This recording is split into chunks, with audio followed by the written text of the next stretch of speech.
Imagine the night sky with no Milky Way. Not a cloudy night. Not light pollution. Not a different season where different stars are visible. The Milky Way itself, the river of light that stretches from horizon to horizon on a clear, dark night. The band of 100 billion stars that ancient peoples named and navigators followed, and scientists spent centuries learning to read. Simply gone. Not locked. Not hidden. Gone, because you are so far from it that it has become too faint to see. Now remove Andromeda. The smudge of light that careful eyes can find in the northern sky on a very dark night, 2.5 million light-years away. Gone. Too far. You are further from Andromeda than Andromeda is from us.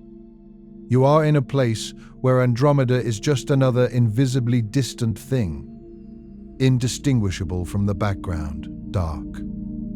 Now remove the Virgo cluster, the nearest large concentration of galaxies beyond our local neighborhood, 50 million light-years away. Gone. You are inside something so vast that 50 million light-years is not even halfway to the nearest significant neighbor. Now, remove everything else. This is the night sky from inside the most isolated galaxy in the observable universe. You are looking at the sky from a planet orbiting a star in a galaxy that sits near the center of a void, a region of space 1.8 billion light-years across, where galaxy density is so low that the nearest neighboring galaxy cluster is not millions of light-years away, but hundreds of millions. In every direction, for distances that make the journey to Andromeda look like a short drive, there is almost nothing. What you see in the sky tonight, from wherever you are on Earth, all of that is the result of living in a galaxy that is part of the cosmic web, embedded in filaments and clusters and local groups, with neighbors in every direction. Take that away. Place yourself in the void, and the sky becomes something no human has ever looked at, and something no human brain is built to feel the true scale of. That is where we are going tonight. And before we get there, subscribe to Calm Theory for Sleep if you found us tonight. Like the video. And then in the comments, tell us where on this planet you're listening from right now. Your city, your country, your hemisphere. Because in a few minutes, we're going to talk about what it means to be truly isolated. And knowing that this conversation is reaching people in different corners of the same small world makes that isolation feel less abstract. Drop it below. Now, let's go. Here is the version of this topic that every explanation gives you. And here is why that version leaves out the most important part. The standard explanation goes like this. Voids are the empty regions between the filaments and walls of the cosmic web. They form because gravity pulled matter toward the dense regions, leaving the less dense regions behind. Over time, those less dense regions grew emptier as matter continued to flow outward. Voids can be hundreds of millions to billions of light-years across. They are interesting because they represent a distinct environment from the filaments and clusters where most galaxies live. This explanation is correct. And it is boring in the specific way that correct but incomplete explanations are boring. It gives you the mechanism without the consequence, the physics without the story.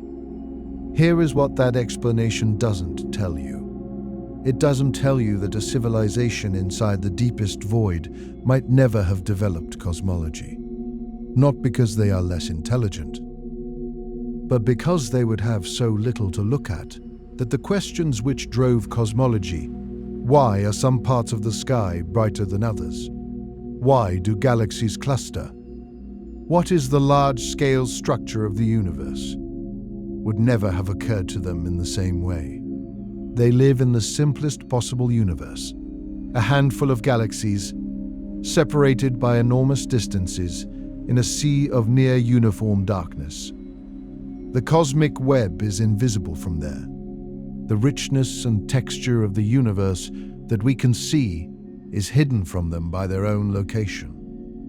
It doesn't tell you that the most isolated place in the universe might be the safest, that the emptiness surrounding the void's deepest galaxies is a shield, not against anything intentional, but against the random violence of stellar death, supernova explosions, gamma-ray bursts.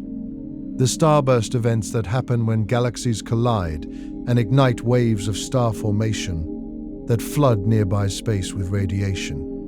The void is quiet in ways that make the densest parts of the universe genuinely dangerous by comparison. And it doesn't tell you that we are already there, that the Milky Way, this galaxy we have been inside our entire history as a species, sits near the center of an enormous underdensity, a void 2 billion light-years across, that we only identified in 2013. That right now, as you are reading these words, you are inside a void, not as remote as the deepest void galaxies, but inside one. Surrounded by a region where galaxy density is roughly half what it should be, floating, without knowing it, in a bubble of cosmic emptiness that has been there since long before Earth formed. That is the version of this topic worth spending a night on. What a void actually is, and why the name is misleading. Let's get specific about the physics, because the word void is misleading in a particular way that matters. A cosmic void is not empty. Nothing in the universe is empty. Not truly. Even the regions between galaxies, the intergalactic medium, contain gas, primarily hydrogen and helium, the primordial material left over from the Big Bang, spread so thin that its density is billions of times lower than anything achievable in a laboratory vacuum on Earth. But it is there. It is real. It has mass. It responds to gravity. Void regions contain this gas. They contain small galaxies, dwarf galaxies, isolated galaxies that ended up inside the void as the surrounding matter flowed outward. They contain dark matter, the invisible component of the universe that makes up roughly 85% of all matter, gravitationally present but electromagnetically silent. What a void lacks is not matter entirely. What it lacks is the concentration of matter that produces the visible structures, galaxy clusters, galaxy groups, the bright nodes and threads of the cosmic web. A void is a region where galaxy density is significantly below the average. Not zero, below average, in the densest parts of the universe, the cores of galaxy clusters, the intersections of the largest cosmic filaments. You might find thousands of galaxies within a volume of space a few tens of millions of light-years across. In a typical filament region, you might find one galaxy every few million light-years. In a void, you might find one galaxy per 100 million light-years, or per billion light-years, or per several billion light-years in the deepest voids. Those numbers don't quite land as numbers. Let's try differently. If the Milky Way and Andromeda were the only two major galaxies in the local group, which they're not, but pretend for a moment and you place them inside a void galaxy, with the nearest neighbor at void-typical distances, that neighbor would be 300 times farther away than Andromeda is from us. The light from that neighbor would take not 2.5 million years to reach you, but 750 million years. It would have left before complex multicellular life existed on Earth. That is what void isolation actually means in distance terms.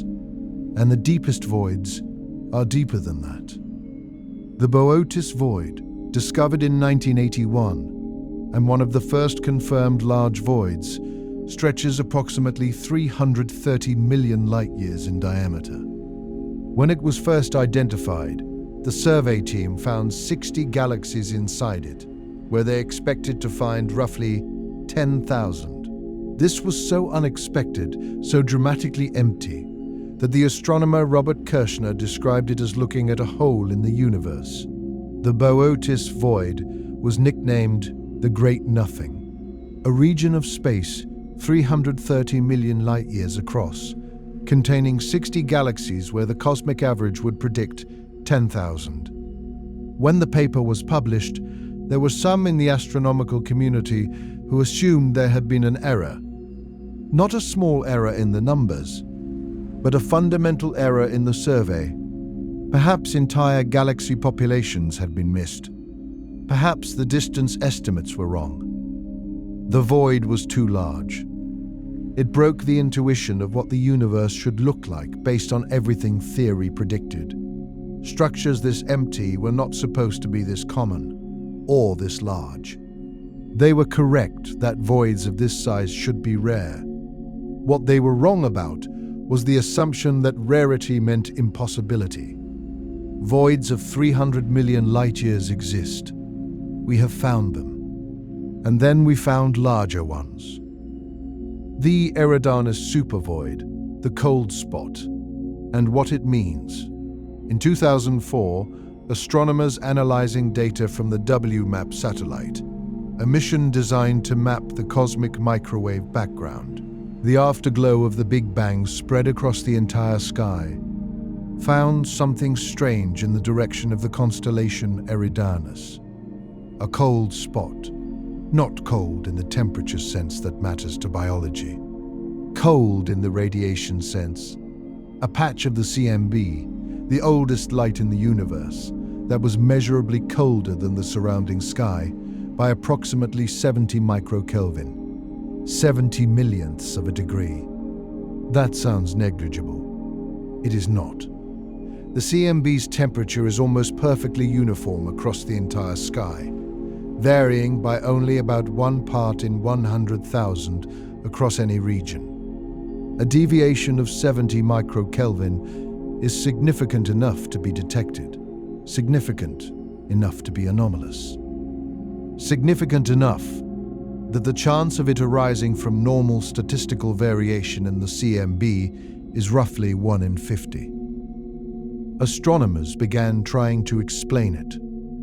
The simplest explanation, and the one that eventually developed the most observational support, though the debate is not closed, is that the Eridanus cold spot is produced by a supervoid. When photons from the CMB travel through a void, they interact with that void's gravitational field. As a photon enters the void, it falls slightly into the gravitational potential well. The underdense region acts like a shallow gravitational valley. The photon gains a tiny bit of energy. As it exits the void on the other side, climbing back out of that valley, it loses a tiny bit of energy. In a universe without dark energy, these two effects would cancel exactly. The energy gained entering would equal the energy lost leaving. But we live in a universe with dark energy, the mysterious repulsive force that is causing the expansion of the universe to accelerate. In such a universe, the void expands slightly while the photon is inside it. The gravitational valley is a little shallower when the photon climbs out than when it fell in. The photon loses slightly more energy exiting than it gained entering. The net effect: photons that traveled through the void are very slightly cooler than photons that didn't. For this effect to explain the Eridanus cold spot, you need a supervoid, a very large, very deep, underdensity in exactly the right direction from Earth. In 2015, a team led by Istvan Sapudi at the University of Hawaii confirmed what the CMB data had been suggesting. There is a supervoid in the direction of the cold spot. It is approximately 1.8 billion light-years across. It is centered roughly 3 billion light-years from Earth. And its galaxy density is about 20% below the cosmic average across its full extent, with the deficit becoming more pronounced toward the center. 1.8 billion light-years. For comparison, The distance from Earth to the edge of our local group, the small cluster of galaxies that includes the Milky Way and Andromeda, is about 3 million light-years. The Eridanus supervoid is 600 times larger than our entire local neighborhood of galaxies. It is not a region of the universe. It is a domain, a distinct realm that the universe has carved out through billions of years of gravitational dynamics, emptying itself of ordinary matter while the matter flows outward toward the surrounding walls and filaments. But the cold spot explanation, while supported by the supervoid's existence, is not complete. The supervoid accounts for roughly 20% of the cold spot's temperature deficit. The rest remains unexplained. The supervoid is real. The cold spot is real. The connection between them is real and measurable. And yet, 80% of the temperature deficit in that region of sky has no confirmed explanation. There is another explanation that has been proposed, not by cranks, by physicists, published in peer-reviewed journals, discussed at conferences, treated seriously by people whose job it is to take things seriously only when they deserve it. The cold spot might be the imprint of a bubble collision. In the theoretical framework of eternal inflation, the cosmological model in which our universe is one of many bubble universes that nucleated within a larger inflating space.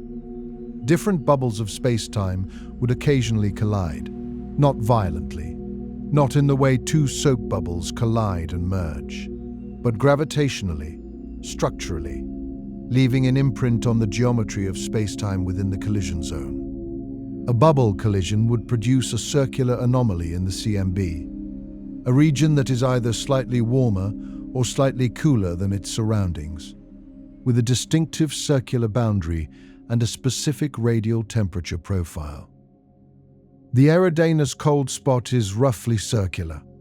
Its temperature profile is consistent with what a bubble collision would produce.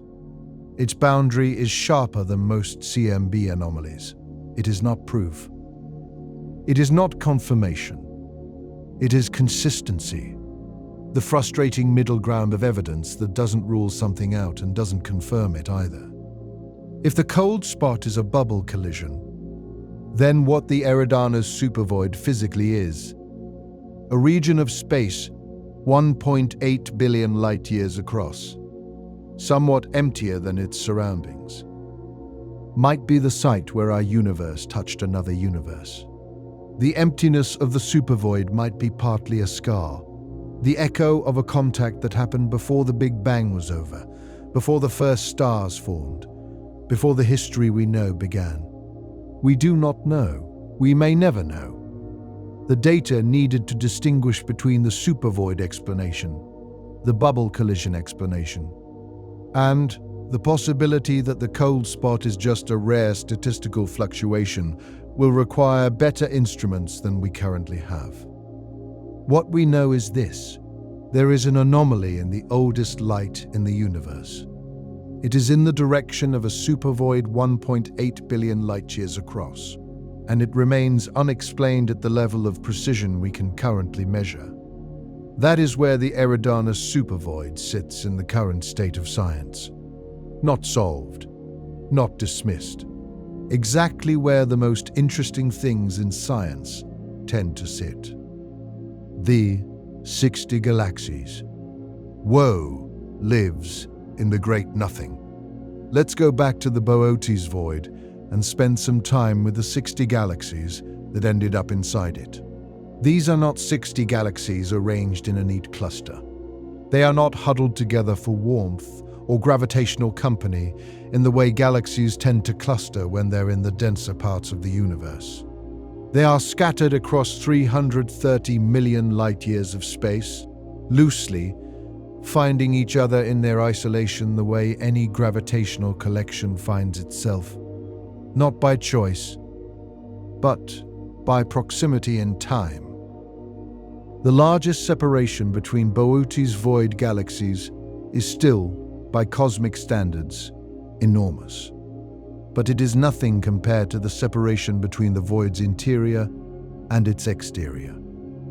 From the perspective of any planet orbiting any star in any of those 60 galaxies, the universe would look different in a fundamental way. Start with the night sky. In our sky, the most obvious large-scale structure is the Milky Way band, the plane of our own galaxy, visible as a river of light when you are far enough from artificial sources. This is there because we are inside a disk of hundreds of billions of stars. And when we look along the plane of that disk, we see more stars than in any other direction. From inside the Boötes Void, a planet's night sky would still have this feature, the plane of their own galaxy, visible as a band. But beyond the host galaxy, the sky changes dramatically. The nearest galaxy outside their own would be, in the best case, tens of millions of light years away. At the inner edge of the void, where the void's density begins to approach more normal values. More likely, given that these 60 galaxies are scattered through 330 million light-years of space, the nearest neighbor for any given void galaxy might be 50 or 100 million light-years away. At that distance, a galaxy is not a prominent feature of the sky. It is a faint smear, visible only in dark skies, detectable to the naked eye only if the observer is fortunate and knows exactly where to look. The nearby galaxies that dominate our awareness, Andromeda, the Magellanic Clouds, would have no equivalent for most of the Boötes Void's inhabitants. And beyond those few, sparse nearby galaxies, nothing prominent, no Virgo cluster glowing at 50 million light-years, no visible evidence of the filaments and walls that define the cosmic web. Those structures exist. They surround the void. They define its boundary. But from the void's interior, they are hundreds of millions of light-years away, past the void's edge. Invisible at those distances, to unaided observation and difficult even for telescope observations to resolve as coherent structures, rather than isolated points. The sky of a void galaxy is more uniform, more featureless, more quiet than ours. Not empty, there are stars, of course. And within the host galaxy there is the full richness of stellar populations, nebulae, clusters, all the internal complexity of any galaxy. But the external universe, the large-scale structure that tells us where we are in the cosmic web, is absent, hidden behind distance. Now consider what a civilization inside a Boötes Void galaxy would have developed in terms of cosmology. The history of cosmology on Earth is a history of recognizing structure at larger and larger scales. We recognize that Earth orbits the Sun, that the Sun is one star among many in the Milky Way, that the Milky Way is one galaxy among many in the universe, that galaxies cluster into groups and clusters and superclusters, that superclusters form filaments along the edges of voids. Each discovery required observational capability and theoretical insight, but also something prior to both, the existence of the structure to observe. A void civilization has less structure to observe. They can identify their own galaxy. They can, with sufficient technology, detect nearby galaxies across tens or hundreds of millions of light-years. But the large-scale structure, the cosmic web, the filaments, the supervoids, the statistical distribution of matter across billions of light-years, would be harder to perceive from inside the void's interior, because the structures that make the web visible are sparse or absent in their local universe. Their cosmology might be correct in its fundamental physics. The Big Bang, cosmic expansion, the CMB, dark matter, dark energy. None of these require galaxy clusters to be true, and a void civilization with sufficient instruments could in principle detect all of them. But their intuitive sense of what the universe looks like, The mental models that precede and shape what questions you think to ask would be different. They would picture a simpler universe, a more uniform one in which the most striking thing about the large-scale structure is not its rich filamentary texture, but its emptiness. There is something almost philosophical about this. The universe contains regions from which it looks simple, not because the universe is simple from there. The same dark energy, the same fundamental constants, the same quantum mechanics govern every corner, but because the particular vantage point is impoverished. The light reaching your eye from that position tells you less. The structure you can observe is sparser. The questions the universe poses to you depend on what the universe looks like from where you stand. We have been standing in a relatively rich part of the cosmic web. Our cosmology has been shaped by the richness we can see. A civilization inside the Boötes Void might have spent millennia staring at a sky that posed fewer questions and offered fewer clues, and might have arrived at the same underlying truths by a very different path, or might not have arrived at them at all. The survival paradox. Why isolation might be protection. Here is the counterintuitive argument, and it is worth taking seriously. The densest parts of the universe are the most violent. This is not a metaphor. It is a consequence of physics. In galaxy clusters, the most massive gravitationally bound structures in the universe, containing hundreds to thousands of galaxies, plus enormous amounts of dark matter and hot ionized gas. The environment for any individual galaxy is one of continuous interaction. Galaxies pass close to each other. Tidal forces strip stars from their outer regions. Gas is ram pressure stripped as galaxies move through the hot intracluster medium. Galaxies merge, colliding over hundreds of millions of years in gravitational encounters that dramatically alter their structure. And merger events trigger starbursts, episodes of accelerated star formation in which millions of stars ignite in compressed gas clouds, live fast, and die as supernovae, flooding the surrounding space with X-rays, gamma rays, and energetic particles. A supernova within roughly 25 to 30 light-years of a planet is close enough to be dangerous to complex surface life. The ozone layer would be depleted by the influx of gamma radiation. Ultraviolet light reaching the surface would increase dramatically. Mass extinction events on Earth have been speculatively linked to nearby supernovae, though no event is definitively confirmed as caused by one. The threat is real and physically well understood.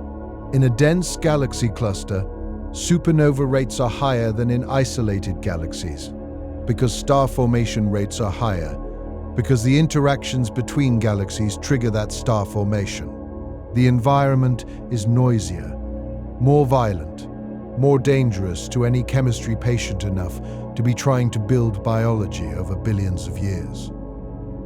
Now consider the void. In the void, galaxies are isolated. They do not interact. They do not merge.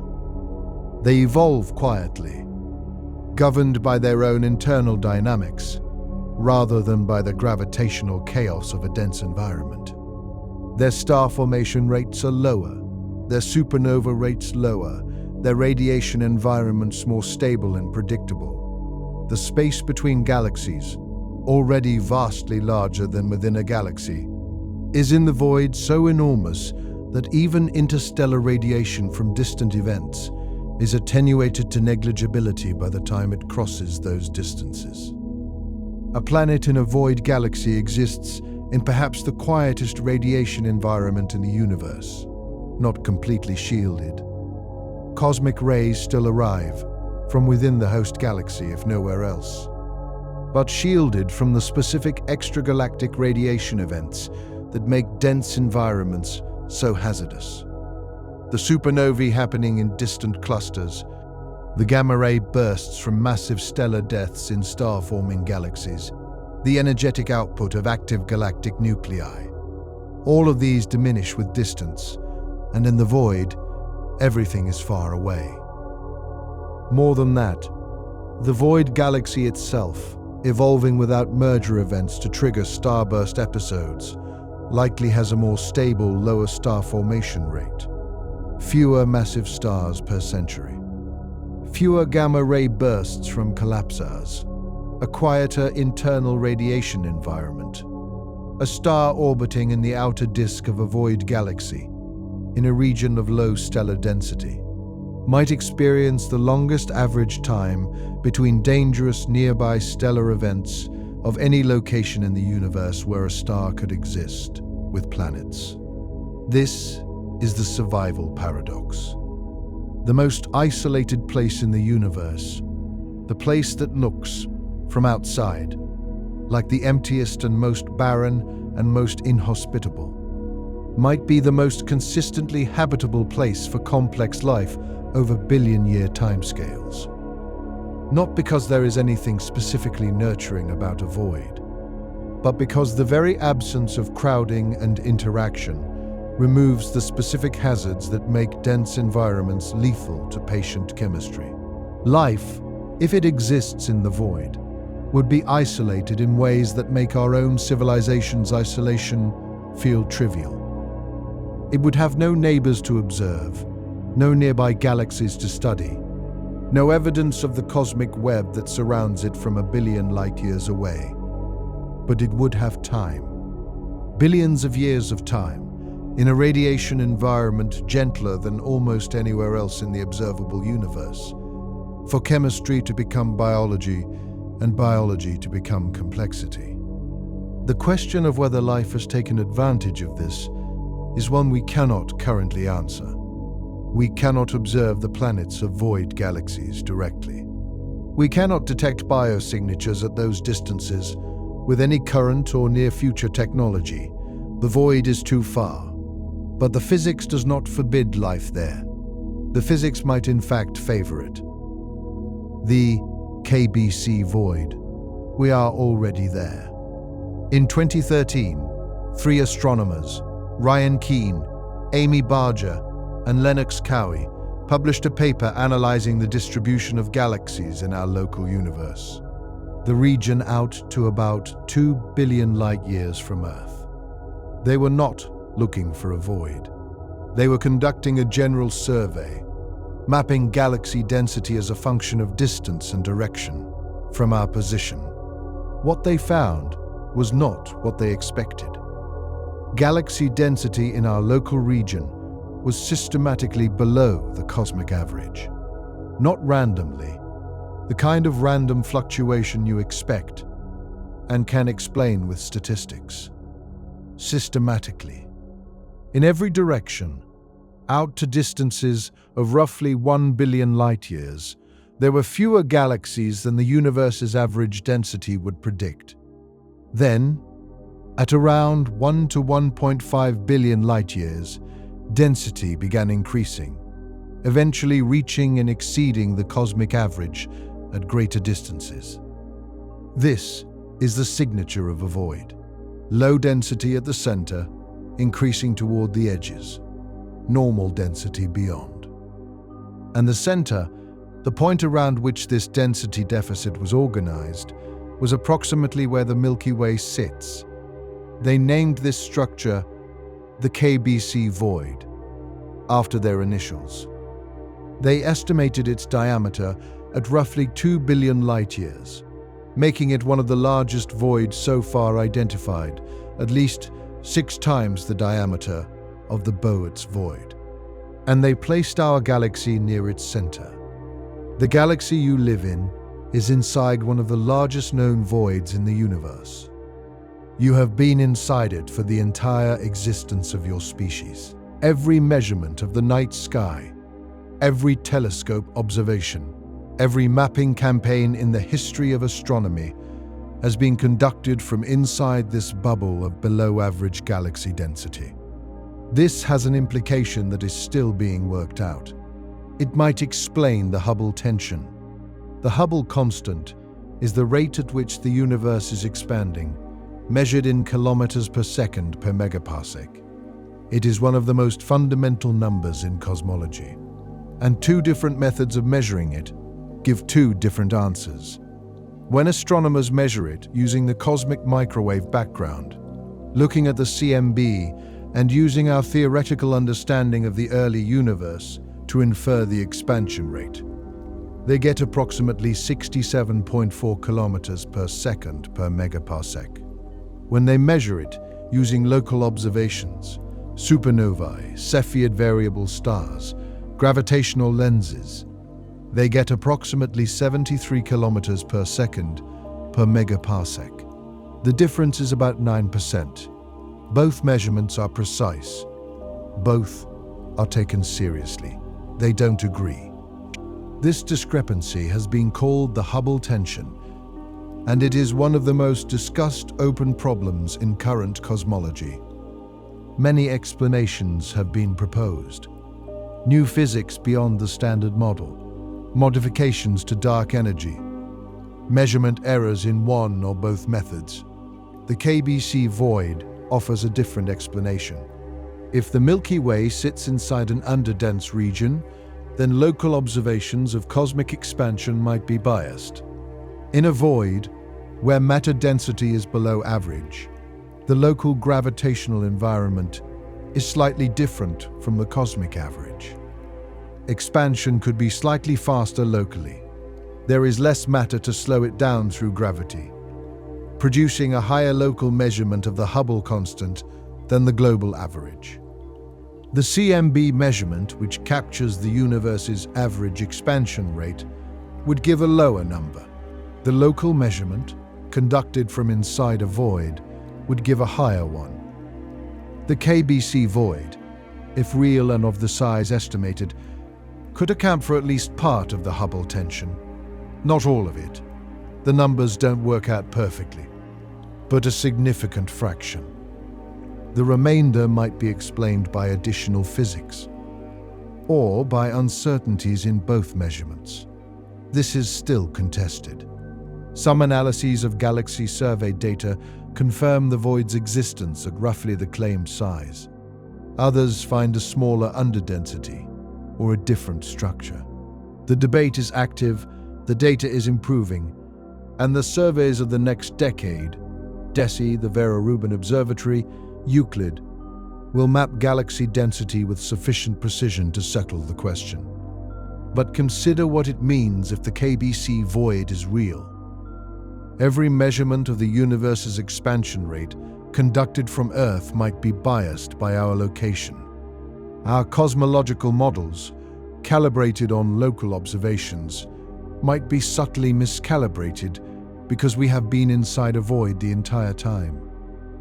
The Hubble tension, one of the most troubling discrepancies in modern physics, might be a measurement artifact of exactly the kind of cosmic accident that placed us in a bubble of emptiness. We have been conducting cosmology from inside a void, not a small void, a 2 billion light-year void, and we did not know it until 2013. What life in the void would be like, the specific version. Let's slow down and imagine this in detail, because the physics deserves a sensory translation. A planet orbiting a stable star in one of the 60 Boötes Void galaxies, or in a similar isolated galaxy in the Eridanus supervoid, or in any of the galaxy groups that have found themselves inside the KBC void's less populated regions. That planet's inhabitants would experience the universe in a fundamentally quieter way. The radiation environment would be gentler. Not absent, the host star produces its own radiation, and within the galaxy there are stellar phenomena no void can eliminate. But the extragalactic background radiation, the X-ray glow from distant active galactic nuclei, the cosmic ray flux from distant supernova and galaxy mergers, would be lower in the void than in densely populated regions.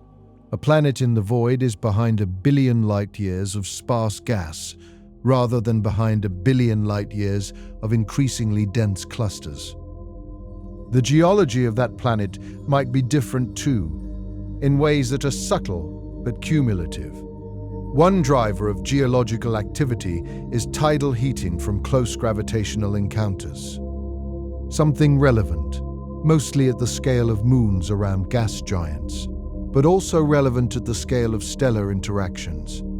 A void galaxy, evolving without the disruptive influence of merger events and close galactic encounters, produces fewer runaway gravitational interactions that can perturb planetary orbits. Its planets spent billions of years in more stable orbits under more consistent stellar radiation than planets in galaxies that have undergone major mergers. None of this guarantees life. None of it even strongly predicts life. But it constructs an environment that does not actively work against the patient chemical processes that life requires. Billions of years of stable temperature, liquid water, adequate radiation shielding, sufficient complexity of chemistry. The void is not hostile to life. The void might be, in a very specific and counterintuitive sense, the friendliest environment the universe produces for the emergence of biology. Now consider what that life, if it exists, would think about the universe it lives in. Their telescopes would look outward and see their own galaxy in full detail. The stars, the nebulae, the galactic center, the rotation curve that reveals the presence of dark matter in the halo. They would see some nearby galaxies, faint and remote.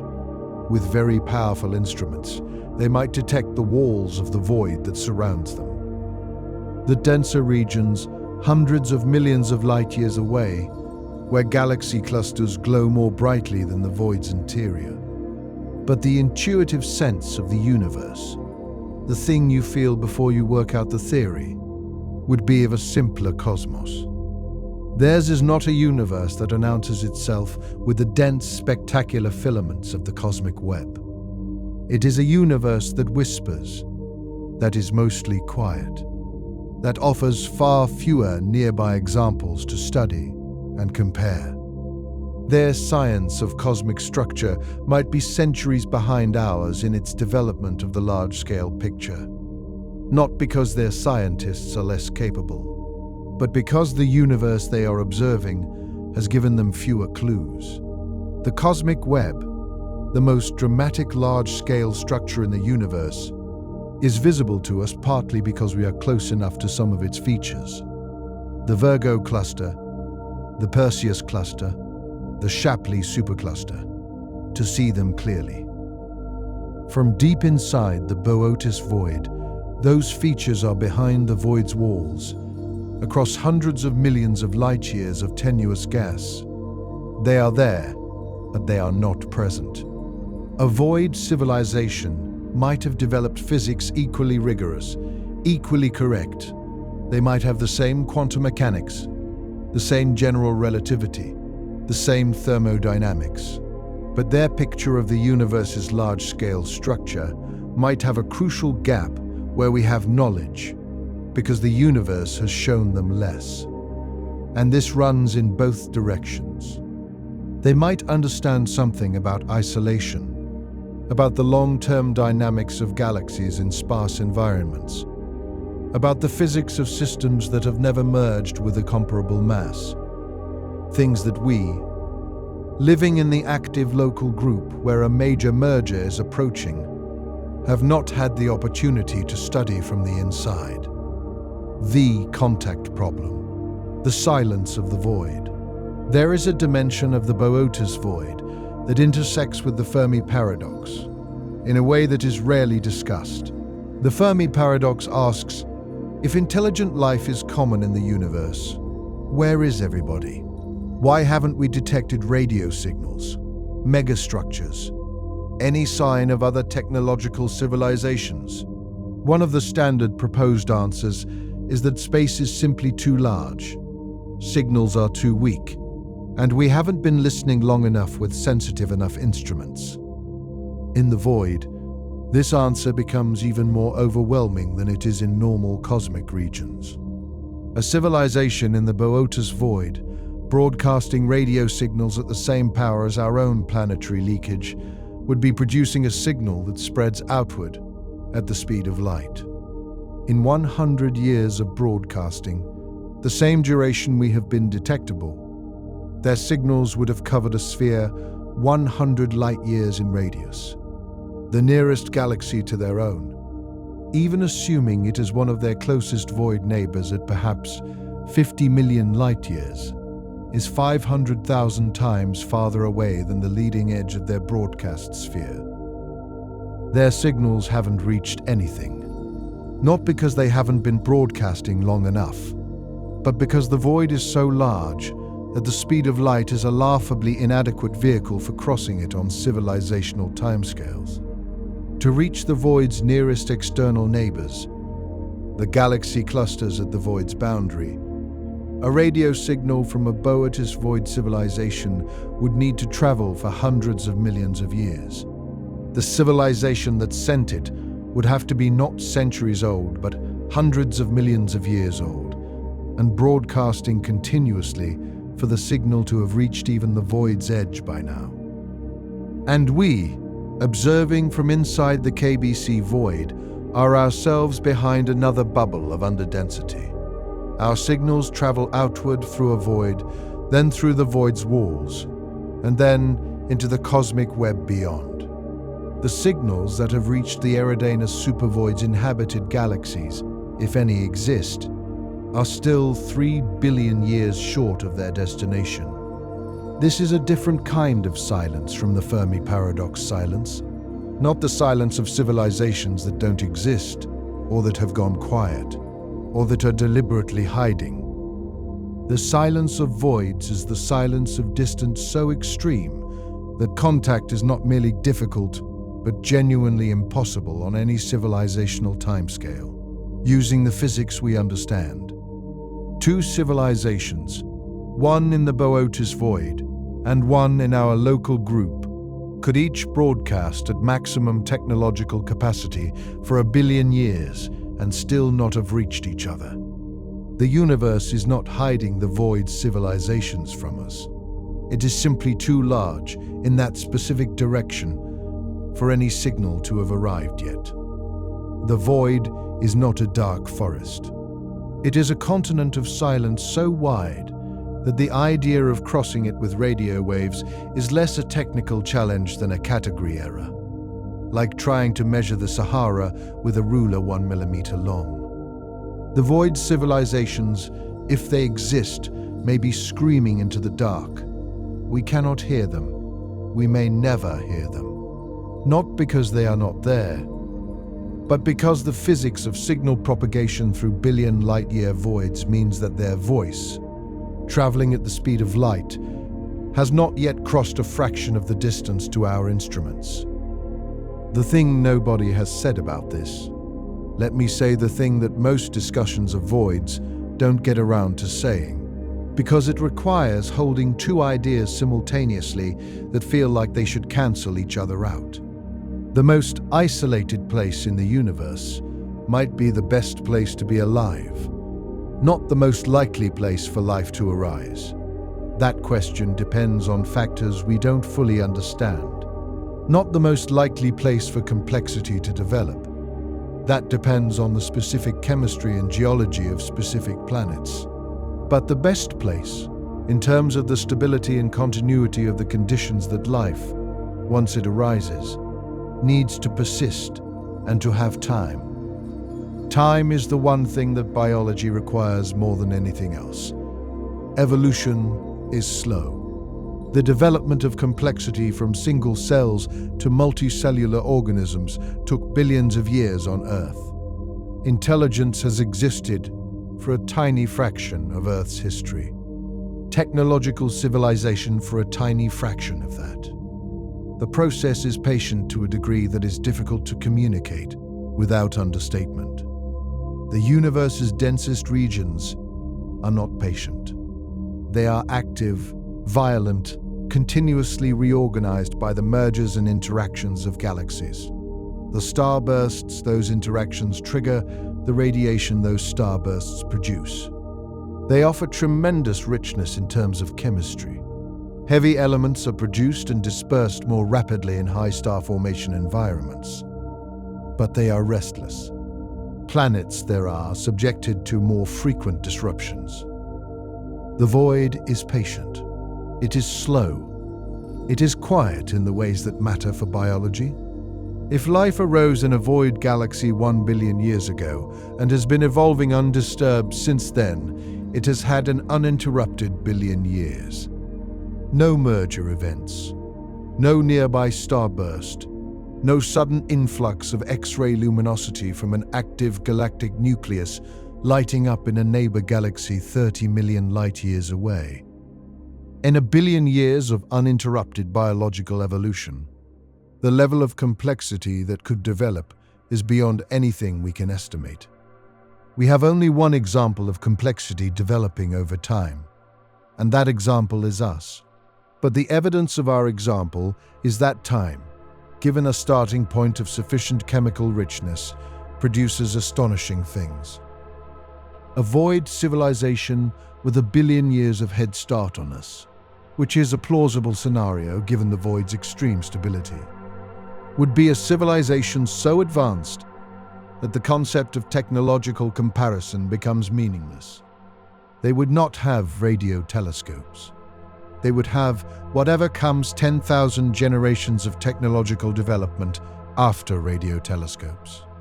They would not be looking at the universe with instruments. They would have instruments we cannot imagine, studying questions we have not formulated. And they would be in the quietest, most isolated region of the cosmic web, surrounded by emptiness. Separated from the nearest comparable civilization by distances that exceed the reach of any signal they ever sent. Living inside a bubble of cosmic silence so profound that even if they wanted to announce themselves to the universe, the announcement would not arrive anywhere interesting for hundreds of millions of years. They are alone, in the fullest sense, not the Fermi paradox sense of wondering whether anyone else exists. The physical sense of being in a region of space-time so isolated that the question of anyone else's existence is, for all practical purposes, permanently unanswerable from their vantage point. That is either the most terrible thing or the most peaceful thing you can contemplate tonight, depending on which way you let yourself hold it. Before tonight ends, before part 2, which is going to go even deeper into what we can currently observe about void galaxies, what the upcoming surveys are going to tell us about the KBC void, and whether it truly explains the Hubble tension, and what the physics of survival in the void actually looks like in terms of specific stellar environments, there is one more thing worth sitting with. You are inside a void right now, not the Boötes Void, not the Eridanus supervoid, but the KBC void, the 2 billion light-year underdensity that the Milky Way has been traveling through for the entire history of our species.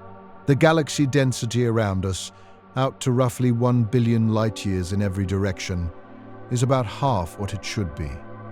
The cosmic web's filaments and clusters that define the richest parts of the universe are beyond that horizon, at the void's edges, and beyond.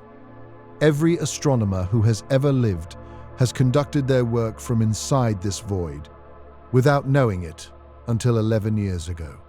Every measurement of the universe's expansion rate, every calibration of cosmological models, every map of the large-scale structure of the universe, all of it conducted from inside a bubble of cosmic emptiness. And the night sky you see tonight, that sky full of stars, the Milky Way band if you're somewhere dark enough, perhaps the faint smear of Andromeda if you know exactly where to look. That sky is the product of your specific position inside the KBC void. The stars are your galaxy's own stars, The few external galaxies visible to the naked eye are your closest neighbors, themselves inside or near the void's edges. Beyond them, at distances your eye cannot reach, the void.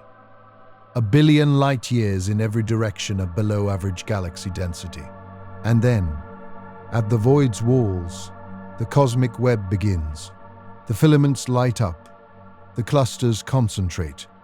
The universe becomes, by comparison, crowded. You are in the quiet part.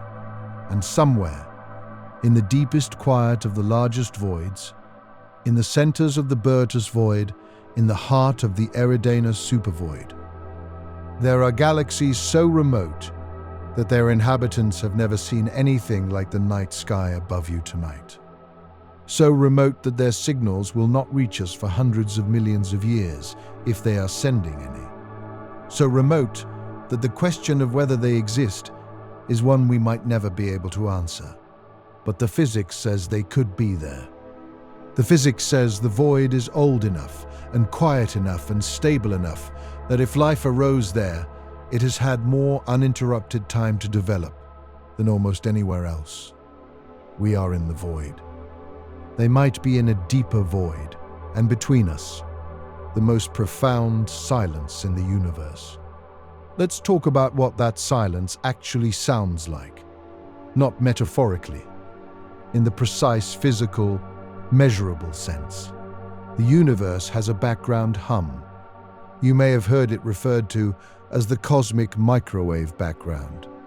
But what you probably haven't been told is that the CMB is not just a temperature.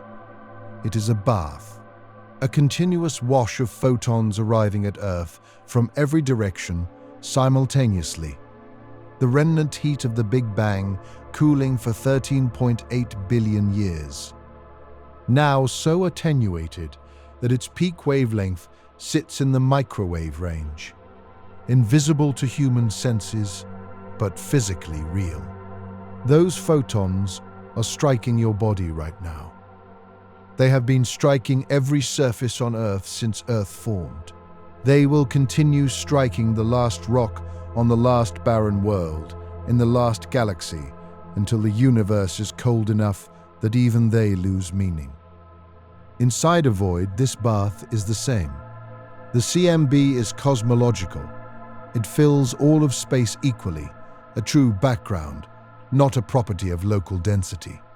A void galaxy, however isolated, sits in the same photon bath as the Milky Way, and a planet in the deepest void receives the same 2.7 Kelvin wash of ancient radiation that Earth receives. What changes is everything else.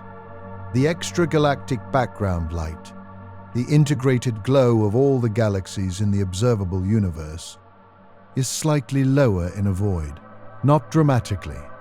Most of that light comes from distant galaxies, and distance affects how much reaches any given point. In the deepest voids where nearby galaxies are absent, the local contribution to the extragalactic background from close sources is essentially zero. The background is pure distant universe, with no local supplement. The cosmic ray flux is lower. Cosmic rays, high-energy charged particles, accelerated by supernovae, pulsar winds, active galactic nuclei, and galaxy cluster shocks, are produced predominantly in the dense, star-forming regions of the cosmic web. In a void, the sources are fewer and farther. A planet deep in a void receives a reduced cosmic ray flux compared to a planet in the heart of a galaxy cluster. This matters for biology. Cosmic rays at high flux rates contribute to mutation rates, to ozone depletion, to the kind of background DNA damage that accumulates over billions of years. A slightly lower cosmic ray flux is, in biological terms, a slightly quieter environment for the chemistry of life. The X-ray background is lower for the same reason. Active galactic nuclei, supermassive black holes in the cores of distant galaxies caught in the process of accreting material. are the dominant source of the diffuse X-ray background. Void regions containing fewer galaxies and fewer AGN experience a marginally reduced X-ray illumination. Again, not a dramatic difference from where you sit in the KBC void, but a real one. Put these together, and the void planet's radiation environment is characterizable as identical to ours in the oldest and most fundamental component, the CMB, and reduced in every subsequently produced component: extragalactic background light, cosmic rays, X-ray background. It is the quietest possible version of the universe's standard radiation package. Now go one level deeper. The void galaxy itself, the host galaxy of this hypothetical life, has its own internal radiation environment, independent of what comes from outside. And this is where the second half of the survival argument becomes clearest. Void galaxies evolve differently from galaxies in dense environments. The evidence for this comes from decades of observational work, comparing galaxy properties across different environments. Galaxies in clusters tend to be redder, older, with less ongoing star formation. Their gas has been consumed or stripped away by interactions with the cluster environment. Galaxies in filaments are intermediate. Galaxies in voids tend to be bluer, younger in their stellar populations. With ongoing star formation, they have retained their gas, have not had it stripped by ram pressure from intra-cluster medium or disturbed by tidal interactions with passing galaxies. This seems counterintuitive for our purposes. Ongoing star formation means ongoing supernova production. More supernovae means more radiation events. But here is the distinction. The star formation in void galaxies is low in absolute rate, not because of environment suppression, but because void galaxies tend to be lower mass. They formed from the material that was in the void region when the void formed, material that, by definition, was underdense. Lower mass galaxies, forming from less material, produce fewer massive stars per unit time. The ongoing star formation is distributed across a lower mass, lower density disk, producing fewer massive star deaths per century than a Milky Way scale galaxy. A less massive void galaxy with ongoing but low-rate star formation might have a supernova rate of 1 per 500 to 1 per 1,000 years, compared to the Milky Way's roughly 1 to 2 per century. That is 5 to 20 times lower. Over the billions of years available for life to develop, this means 5 to 20 times fewer radiation events to interrupt the patient work of biochemistry. And the distribution of those events matters as much as their frequency. In a lower mass galaxy, with a less dense disk, individual supernovae are more isolated from each other. The probability that two supernovae occur within dangerous proximity of each other, compounding their radiation effects, is lower. Each event is a single disruption, not part of a cluster of nearly simultaneous events the way starburst episodes can produce. The void galaxy's internal radiation environment is not zero risk. Nothing is, but it is lower risk, spread across more time, distributed more sparsely across a less dense stellar environment than the rich spiral arms of a Milky Way scale galaxy in a filament. If you were designing an environment for the patient development of complex biology, you would specify exactly these characteristics: ancient, stable, low radiation flux, high continuity, minimal disruption. You would, in other words, specify the inside of a void galaxy. The universe built it anyway. The survey frontier. What we're about to learn, there is a specific year circled on every cosmologist's calendar who works on large-scale structure, 2026, continuing through the early 2030s. This is when the data from the Dark Energy Spectroscopic Instrument, the Vera-Rubin Observatory, and the Euclid satellite will mature into the most precise map of galaxy distribution ever assembled. DESI, the Dark Energy Spectroscopic Instrument, installed on the Mile telescope at Kitt Peak National Observatory in Arizona, began its 5-year survey in 2021. Its goal is to measure the spectra of 35 million galaxies and quasars across a third of the entire sky, mapping their distances and positions with unprecedented precision. By 2026, the survey will be complete. The map it produces will extend to roughly 10 billion light-years from Earth.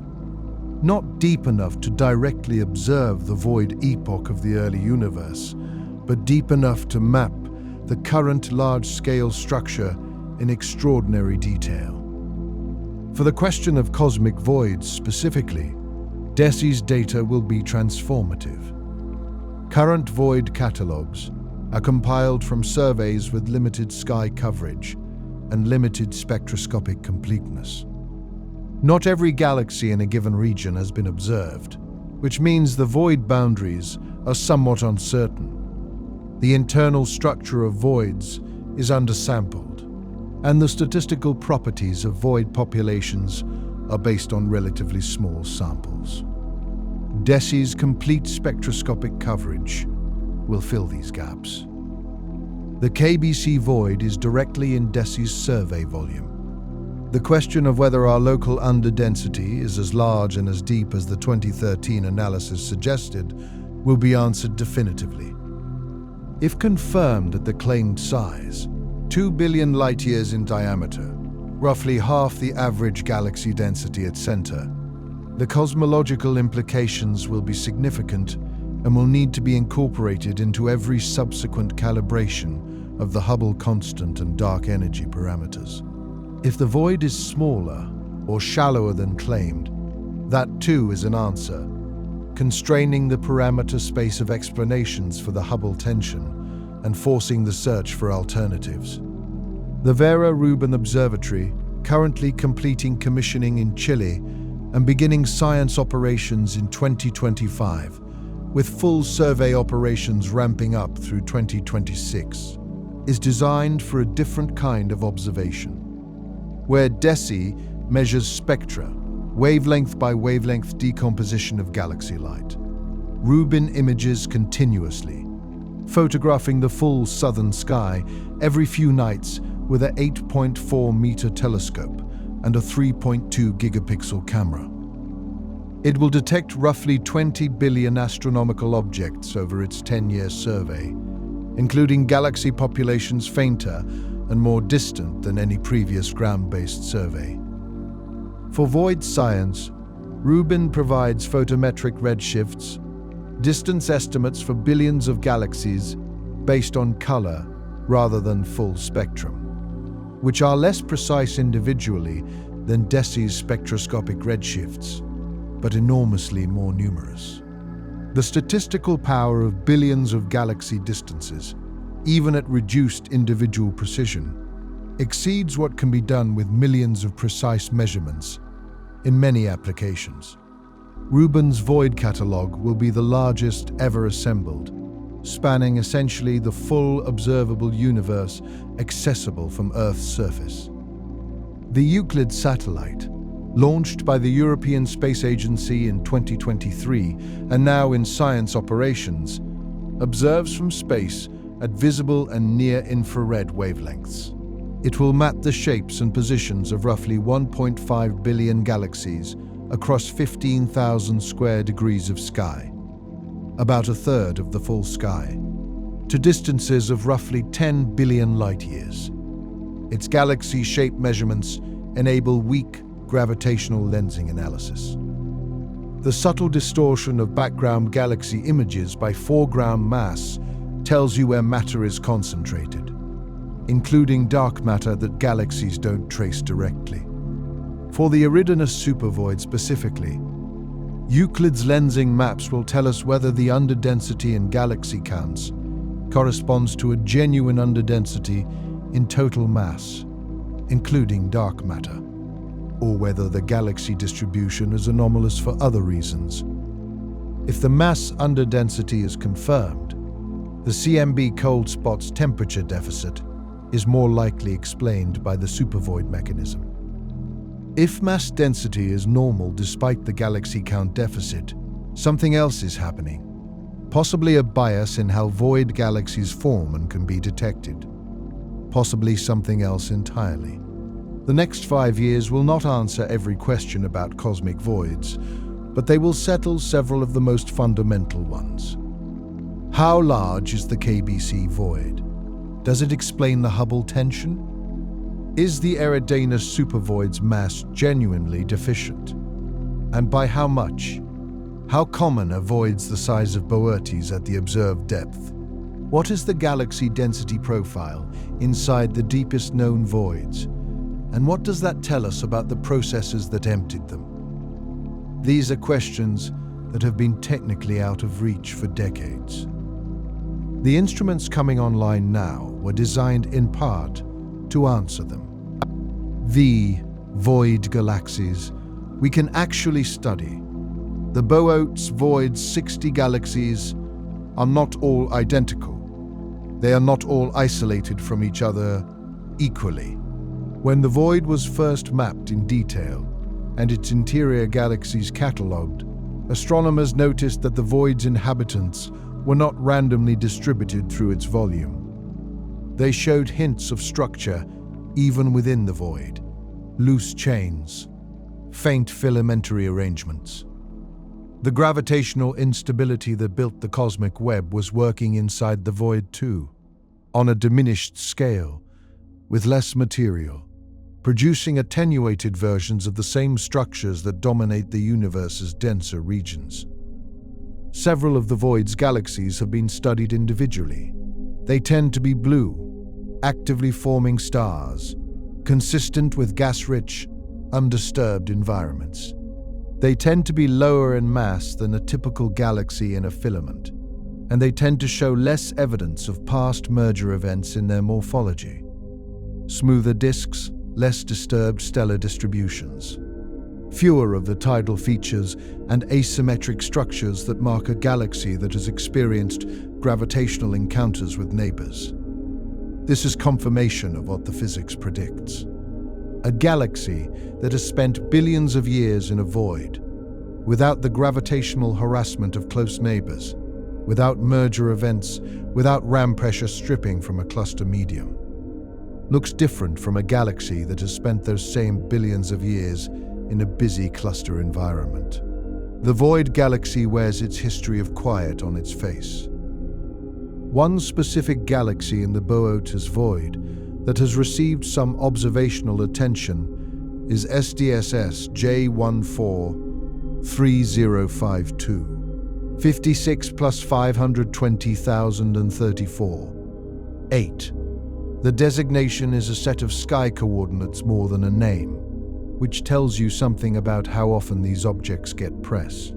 It is a blue, irregular dwarf galaxy, sitting near the interior of the void, with an estimated stellar mass roughly 1,000 times less than the Milky Way. By the standards of the broader galaxy population, it is tiny and undistinguished. By the standards of the Boötes Void's interior, it is one of the brightest things for hundreds of millions of light-years. Observations of galaxies like this one are not just cataloging exercises.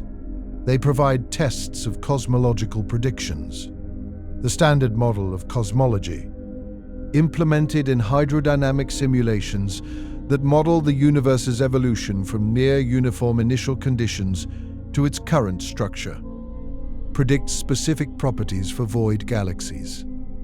Their star formation rates, their gas fractions, their dark matter halo masses, their morphological types. Comparing observed void galaxies to simulated void galaxies tests whether the simulations capture the physics correctly. In broad strokes, the simulations work well. Void galaxies in simulations are bluer, less massive, and less disturbed than their filament counterparts, consistent with observations. But there are discrepancies in detail. The simulations tend to overpredict the number of low-mass galaxies in voids, the so-called void galaxy luminosity function problem, related to the broader small-scale structure problems of the standard model. And the simulations do not always reproduce the internal structure of observed voids with full fidelity. The void shapes, the properties of the void walls, the slight substructure within void interiors all show differences between simulations and observations that are not fully understood. These discrepancies are the frontier. They are the places where the current model is not quite right, where something in the physics of galaxy formation in low-density environments is being missed. They are the signposts pointing toward the next revision of the standard model of cosmology. A revision that will require a more complete understanding of exactly the low-density environments we've been discussing tonight. Dark matter in the void, the invisible architecture. Here is something that almost never gets discussed in popular treatments of cosmic voids: the dark matter. When we say a void is empty, we mean it has below-average galaxy density. We mean the visible, light-emitting matter is sparse. We do not mean the dark matter is absent. Dark matter follows a smoother distribution than ordinary matter, clumping less dramatically in response to gravitational instability. The ratio between the dark matter deficit and the ordinary matter deficit inside a void is not 1-to-1. In a typical void, galaxy density might be 20 to 50% of the cosmic average. Dark matter density is higher, perhaps 60 to 80% of the cosmic average. The void is empty in terms of galaxies. It is less empty in terms of total mass. This matters for understanding how voids formed and how they evolve.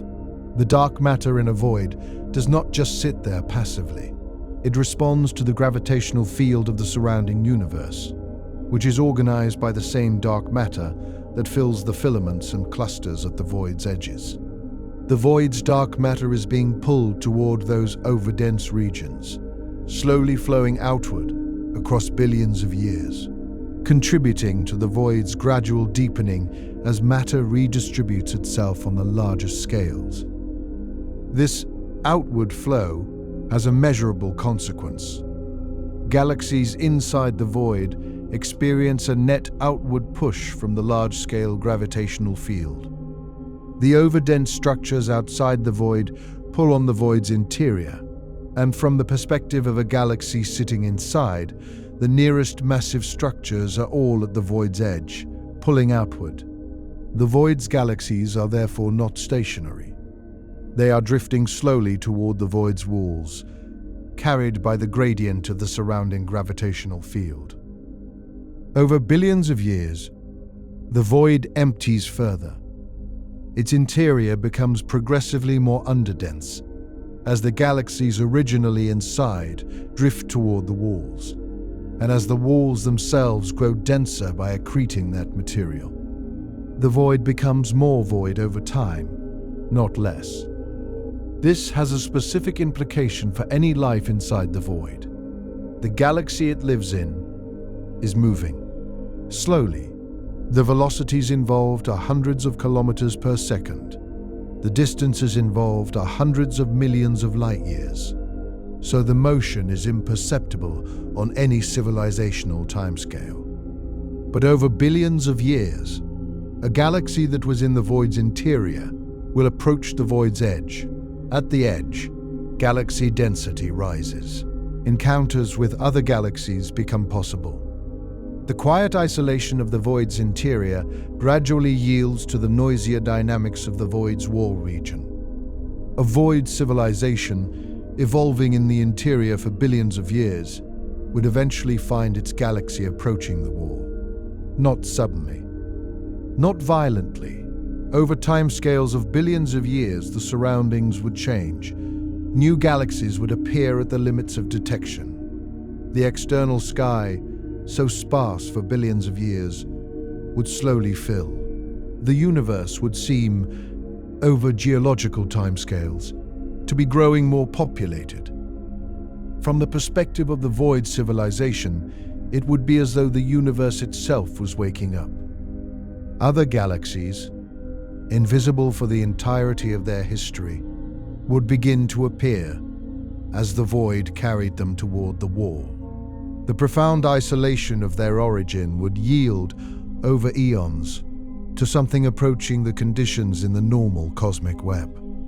How they would interpret this, whether they would understand that their galaxy was moving, or believe that the universe was rearranging itself, or have the cosmological framework to recognize a void-edge transition, depends entirely on how much their science had developed in the preceding billions of quiet years.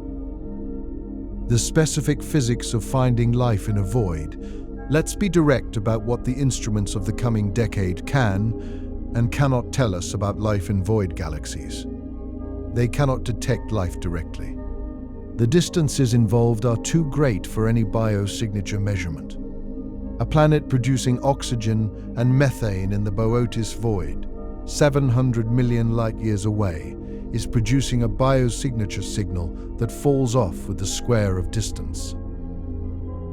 At 700 million light-years, the signal from even a heavily oxygenated planetary atmosphere, far more detectable than Earth's own, is diluted by a factor that no instrument we can conceive of in this century could overcome. Direct detection of biosignatures in void galaxies is not a target. It is a category of observation that does not exist on any current or planned instruments capability list. What the instruments can do is constrain the conditions for life in void environments by measuring properties that are preconditions for habitability rather than evidence of life itself. The first measurable precondition is stellar metallicity, the abundance of elements heavier than hydrogen and helium in the stars of void galaxies. Life as we understand it requires carbon, oxygen, nitrogen, phosphorus, sulfur, elements produced by stellar nucleosynthesis and distributed by stellar death. Planets rich in these elements form around stars that formed from gas enriched by previous stellar generations. Void galaxies, with lower star formation rates and fewer merger events to redistribute material, might have lower metallicities in their stellar populations than comparable galaxies in denser environments, simply because they have processed less gas through fewer generations of stars. Current spectroscopic measurements of void galaxy metallicities find that they are modestly lower than average, typically 20 to 40% lower than Milky Way scale galaxies in filaments of similar mass.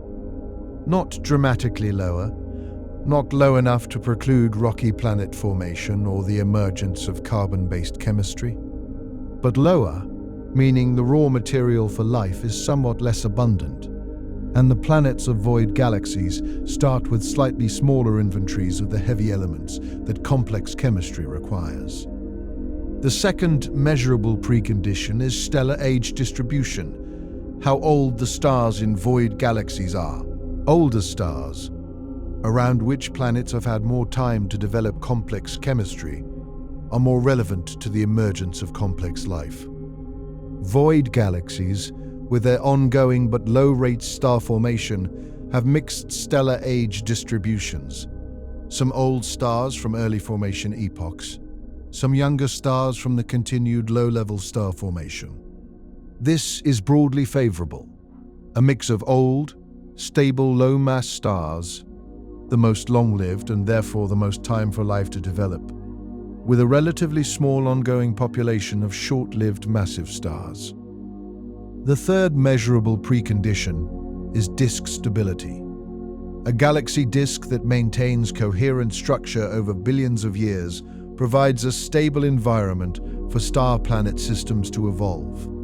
Void galaxies, without the tidal disruptions of merger events, or the ram pressure stripping of cluster environments, maintain their disks more completely than cluster galaxies.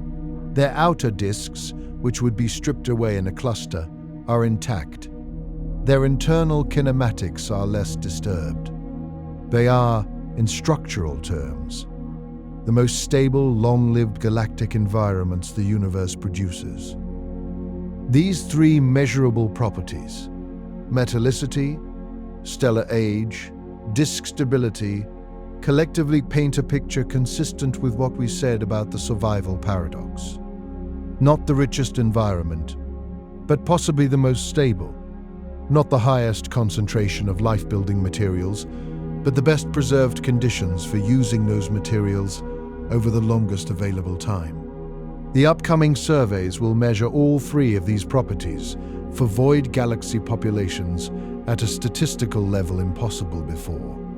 DESI's spectroscopy will provide metallicities for thousands of void galaxies. Euclid's morphological measurements will assess disk structure and stability. Rubin's photometric survey will characterize stellar populations through spectral energy distribution, fitting for tens of millions of void galaxies. We will not find evidence of life in the void through these surveys, but we will know, far better than we do now, whether the conditions for life in the void are favorable or unfavorable. We will be able to say, with real statistical precision, whether void galaxies are environments where the habitability checklist is largely satisfied or largely missing. That answer will tell us something about the probability of life out there. Not directly, not without enormous assumptions about the relationship between conditions and outcomes, but something real, a constraint on the parameter space, an observation that narrows the range of plausible answers to the question of whether the void is inhabited. The philosophy of the void, what emptiness does to meaning. There is a question underneath all the physics, and it deserves to be asked plainly because it is the question that actually keeps people awake. If a civilization exists in the deepest void, if a form of consciousness evolved in a galaxy surrounded by 300 million light-years of near emptiness, with no neighbors in detectable range, with no signals arriving from the wider universe that they can decode, what does existence mean to them? Not in a theological sense, in a specific, practical, psychological sense. What drives a mind when the universe offers so little external reference? Human meaning-making has always been embedded in a context of other minds. We define ourselves in relation to other people, other cultures, other histories. Our science developed in dialogue with nature that was populated with variety, the variety of species, the variety of geological environments, the variety of stellar objects in the sky that posed different questions and demanded different answers. Our philosophy developed from the tension between different perspectives. Our art from the attempt to communicate across the gap between one mind and another. A void civilization would have all of this internally, within their own species, within their own galaxy, but they would have nothing external. No other galaxy close enough to study in the way we study Andromeda. No neighbor civilization to compare themselves to. No signal from elsewhere. No light cone that intersects with any other technological species within any time frame that matters for planning or anticipation. They would be, in the most complete sense possible, alone. Not the way we are alone, which is an aloneness born of not yet having found others. An aloneness that feels contingent, possibly temporary, open to revision as our technology improves. Their aloneness would be structural, cosmological, not a function of how good their telescopes are, but of where they sit in a universe whose nearest communicable neighbor is separated from them by distances that light itself cannot cross on civilizational timescales. What does a civilization do with that? One answer: it goes inward. It turns the enormous energy of intelligence toward the internal universe, the universe of mathematics, of art, of the physics of their own galaxy, of the long, patient observation of their own stellar populations across geological time. It becomes, in a sense, the most introspective civilization possible. Not because introspection is all that's available. Their galaxy still offers richness, but because everything available is internal. Another answer, it becomes defined by its own continuity. In a universe that offers no external drama, no cosmic events beyond the slow evolution of isolated systems, the most significant thing a civilization can do is persist. Not grow rapidly. The void doesn't offer the resources for rapid expansion across cosmological scales. But persist, deepen, understand its own galaxy more completely over more time than any civilization embedded in the noisy cosmic web could afford to do. A void civilization, 10 billion years old, having spent those years refining its understanding of a single isolated galaxy system, rather than racing to communicate with or travel to others, might know things about the long-term evolution of stellar systems, the physics of isolated galaxy dynamics, the behavior of matter over truly geological timescales, that no web-dwelling civilization has had the patience or the need to develop. They would be specialists in the quiet, masters of the long view. And they would be invisible to us, not because they are hiding, but because the physics of their location has made visibility, in the conventional sense, physically impossible. The void as filter, a different reading of the great silence. The Fermi paradox has generated dozens of proposed explanations for the silence of the universe. The great filter, the dark forest, the zoo hypothesis, the berserker hypothesis. Each one starts from a different assumption about why we don't hear from anyone. Here is one that doesn't appear in the standard literature of the Fermi paradox. The possibility that intelligent life is disproportionately likely to exist in voids, and that void life is structurally incapable of communicating with life in the cosmic web on any timescale that matters. If the survival paradox holds, if the void genuinely provides a more stable, lower radiation, longer duration habitable environment for complex life, then we might expect a higher fraction of life to have developed in voids than in the dense cosmic web. Not because the void has more planets per volume. It doesn't. It has fewer galaxies per volume, by definition. But because the planets that exist in void galaxies have had more uninterrupted time to develop. And the interruptions that terminate complex biospheres before they reach technological development are less frequent. Combine this with the distance problem. The nearest external civilization to a void civilization might be separated by hundreds of millions of light years. Even at light speed, any signal sent would take hundreds of millions of years to arrive. The civilization on the other end, receiving a signal sent hundreds of millions of years ago, would receive a message from a society that has since undergone hundreds of millions of years of additional development, if it still exists at all. The message would be archaeological, a fossil of a mind that might now be unrecognizable. Meaningful communication across these distances is not just technically difficult, it is semantically problematic. By the time a response could arrive, the sender would have been through evolutionary timescales of change.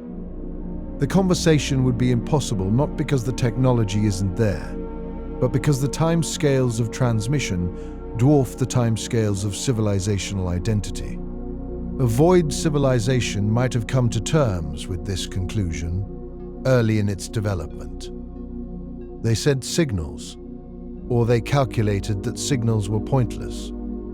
Either way, the void's size turned communication from a goal into an abstraction, something that might happen on astronomical timescales, but nothing to plan around or base a civilization's purpose on. The silence we hear might therefore be partly a silence of location. We are in the cosmic web.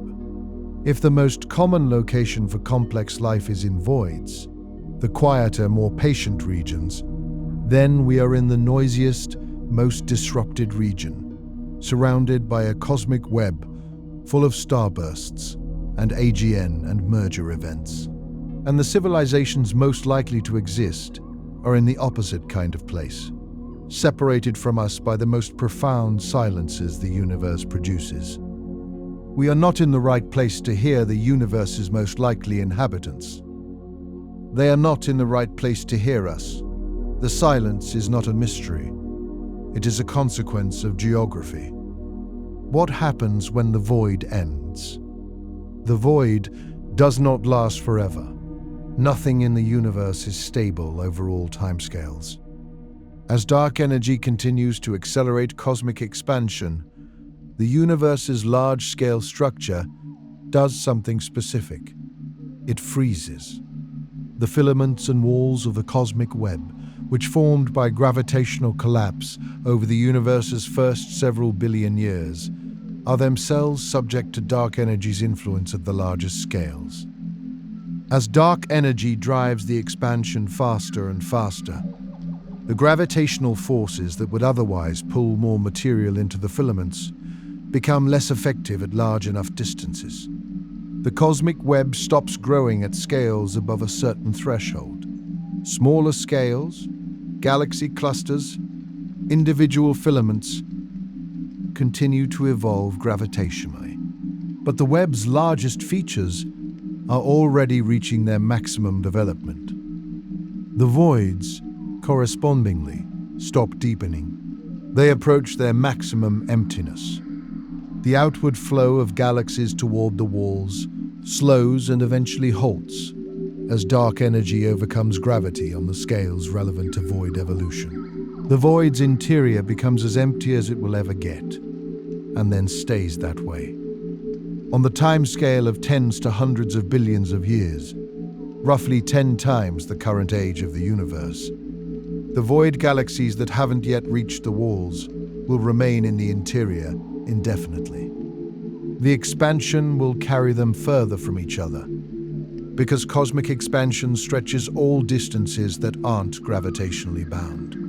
Void galaxies, with no strong gravitational binding to each other across hundreds of millions of light years, will be separated by the expansion. The already thin void will become, in terms of proper distance between galaxies, thinner still. The light from void neighbors, already faint, will be redshifted by the expansion to lower and lower frequencies. Eventually, the expansion will carry some void galaxies beyond each other's event horizon, the point at which the expansion is so fast that light cannot cross the gap. A void galaxy that was marginally detectable from its nearest neighbor, 50 million light-years away, a faint smear at the limits of the best telescope, will eventually be carried beyond detection as its recession velocity exceeds the speed of light, due to the expansion of intervening space. The void galaxies will become more isolated over time, not less. Their private universes will shrink as the expansion peels away even the marginal companions that were detectable in their earlier history.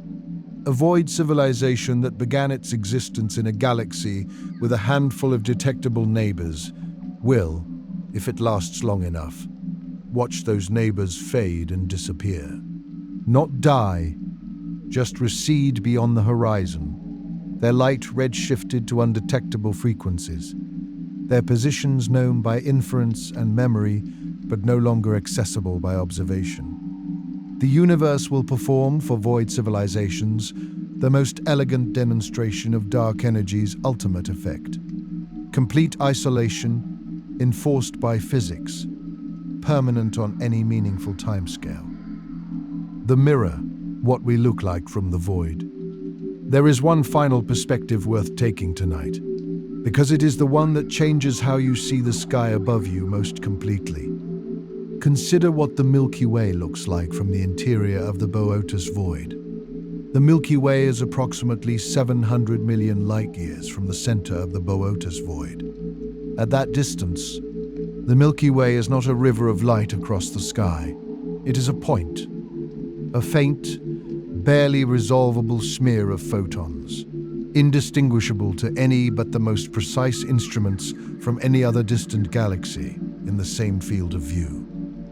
Our 100 billion stars, combined, produce enough light to be detected at 700 million light-years, but not as a galaxy with identifiable structure, as a data point in a catalogue, an entry in the redshift survey.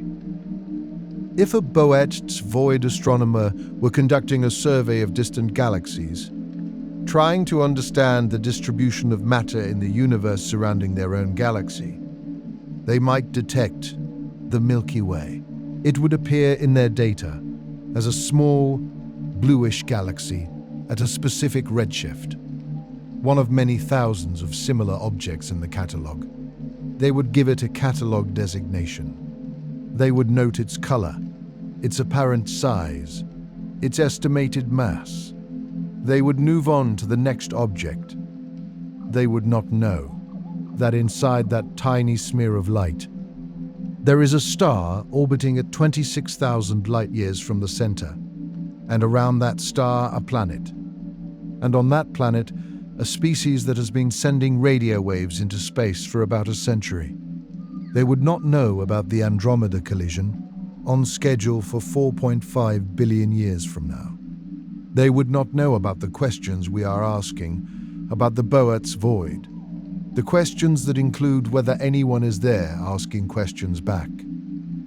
The light of our radio broadcasts, the century of electromagnetic leakage from Earth's television stations, military radars, Wi-Fi networks, cell towers, all of it combined, travels outward from Earth at the speed of light. In a century, it has covered a sphere 100 light-years in radius. To reach the center of the Boötes Void, that sphere needs to grow to a radius of 700 million light-years. At the speed of light, that takes 700 million years. Our broadcasts have been traveling for 100 years. They have 699,999,900 years left before they reach the Boötes Void's center. The fastest coherent signal we have ever sent, the Arecibo message, transmitted in 1974 toward globular cluster M13, has been traveling for 51 years. It will arrive at M13 in roughly 25,000 years. The void is 28,000 times farther than M13. We are not in communication with the void. We are not capable of being in communication with the void. The speed of light, the most fundamental physical constant in the universe, ensures that any exchange of signals between us and any life in the Boötes Void's interior would be measured in geological epochs on each end. The universe has placed us at distances that make communication not just difficult, but cosmologically absurd. And yet here we are, knowing they might be there, thinking about what their sky looks like, working out the physics of their isolation from ours, building a model of their existence from the only data available, the laws of physics, the properties of the void environment, the one example of life we have access to. This is what intelligence does when separated from its subject by insurmountable distance. It models. It infers. It builds the best picture possible from what is available, and holds that picture with appropriate uncertainty. We do not know if there is life in the Boötes Void. We do not know if there is life anywhere other than Earth. But we know the Boötes Void is there. We know its properties. We know the physics that governs it. And from those facts, we can reason about what it would be like to be there, what the sky looks like, what the radiation environment provides, what isolation at that scale means for the development of anything patient enough to develop over billions of years. The reasoning is not proof, it is inference. But it is the best kind of inference, grounded in confirmed physics, constrained by real measurements, honest about its uncertainties, and pointing toward questions that the next generation of instruments will actually help answer. The void is real. The silence is real. The possibility of life in the silence is real. And the distance is real, which means tonight's answer is, we do not know, and we will not know soon, and perhaps we will never know for certain. But the question itself, whether the most remote place in the universe is inhabited, is one of the most profound questions the universe has offered us, and the fact that we can ask it clearly, with real physics and real numbers and real astronomical data, is not nothing. That is something worth lying in the dark with. The sky above your head is the local sky. The sky of the KBC Void's quiet interior. The sky of a galaxy that sits in an underdense bubble, 2 billion light-years across, with the cosmic web beginning at the edges of what you can barely see with the best instruments on Earth. The stars above you are your stars. The galaxy below your feet is your galaxy. And beyond it, at distances that make Andromeda seem like a neighbor across the street, the voids extend, the Boötes Void, the Eridanus supervoid, the unnamed underdensities that the Decian-Rubin surveys will map in the coming years. Somewhere in that silence, the physics permits life. The stability is there. The time is there. The chemistry, though somewhat reduced, is there. Whether the life is there, whether something looks up from inside that profound isolation and wonders about us the way we are wondering about them, is the question the universe has posed and has not answered. It probably won't answer it in your lifetime. It might not answer it in the lifetime of our civilization as currently constituted. The distances are what they are. Light is what it is. The void's silence is structural, not temporary. But the question itself is extraordinary, and the fact that we can ask it from inside our own modest void, on our unremarkable planet, with our few centuries of telescopes and our few decades of serious radio search and our few years of beginning to understand the large-scale structure we're embedded in. That is one of the stranger and more beautiful facts about the moment in cosmic history that we happen to occupy. We are the universe wondering about its own emptiness. But let's not leave it there, because the question is extraordinary is true, and it is also the kind of sentence that floats away. Let's make this specific. Let's talk about what a void civilization would actually have spent its billions of years doing. Not philosophically, concretely. What science would they have developed in depth that we have only touched the surface of? What would they know that we don't? And what would we know that they don't?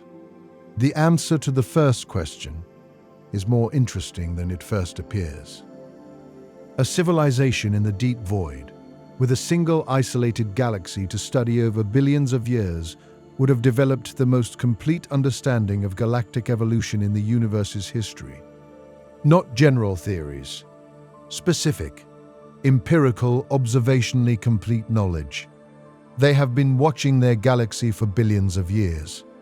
Their ancestral records, if they have records at all, which requires assumptions we can't make, but for the sake of the thought experiment, let's say they do, might extend back far enough to have watched their galaxy's star formation rate change over geological time, watched individual stellar populations age from blue and bright to yellow and quiet to orange and dim, watched the gas fraction in the interstellar medium decline as successive generations of stars consumed and enriched it. We make inferences about galactic evolution from snapshots. We look at many different galaxies at many different evolutionary stages and piece together the likely history of galaxies in general. It is enormously powerful as a method, but it is still inference. We are looking at many different things and guessing at the history of any one of them. A void civilization with deep records might have the actual history, not inference, observation, not a sample of similar galaxies at different stages, the same galaxy across all stages. If they have maintained records and observations across billions of years of their galaxy's evolution, which requires a continuity of civilization that is impossible to guarantee, but interesting to suppose, they would understand galactic evolution in a way that requires no statistical inference at all. They would know what the star formation rate was in their galaxy 4 billion years ago. They would know how the gas fraction changed. They would know whether their galaxy's dark matter halo has grown, contracted, or been stable. They would have watched their galaxy's central black hole cycle through periods of activity and quiescence. This is knowledge we cannot have from our position, even in principle, in any amount of observing time. We cannot wait 4 billion years to watch our own galaxy evolve. We can only infer. The void civilization cannot infer from other galaxies. They have too few nearby examples. But if they have been watching long enough, they don't need to infer. They have seen it. The questions they have that we don't. Here is the flip side. What questions would a void civilization have that we've already answered, or at least addressed with much better data? The large-scale structure of the universe. We can observe thousands of galaxy clusters, map the cosmic web across billions of light years, study the filaments and voids statistically across a huge sample.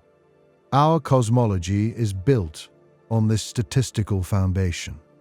We understand the universe's structure because we can see it in many directions and at many distances, comparing nearby clusters to distant ones, tracing the evolution of structure across cosmic time. A void civilization cannot do this the same way. They see their own galaxy. They see a handful of others within reachable distances. The cosmic web's filaments, at the void's edges hundreds of millions of light years away, are at the limit of their observational capability. They can see that something is out there, a concentration of galaxies at their survey depth limit. But they cannot map the web the way we can, from a vantage point embedded within it. Their cosmological models would be built on less local data and more physics, more theoretical inference and less observational constraint.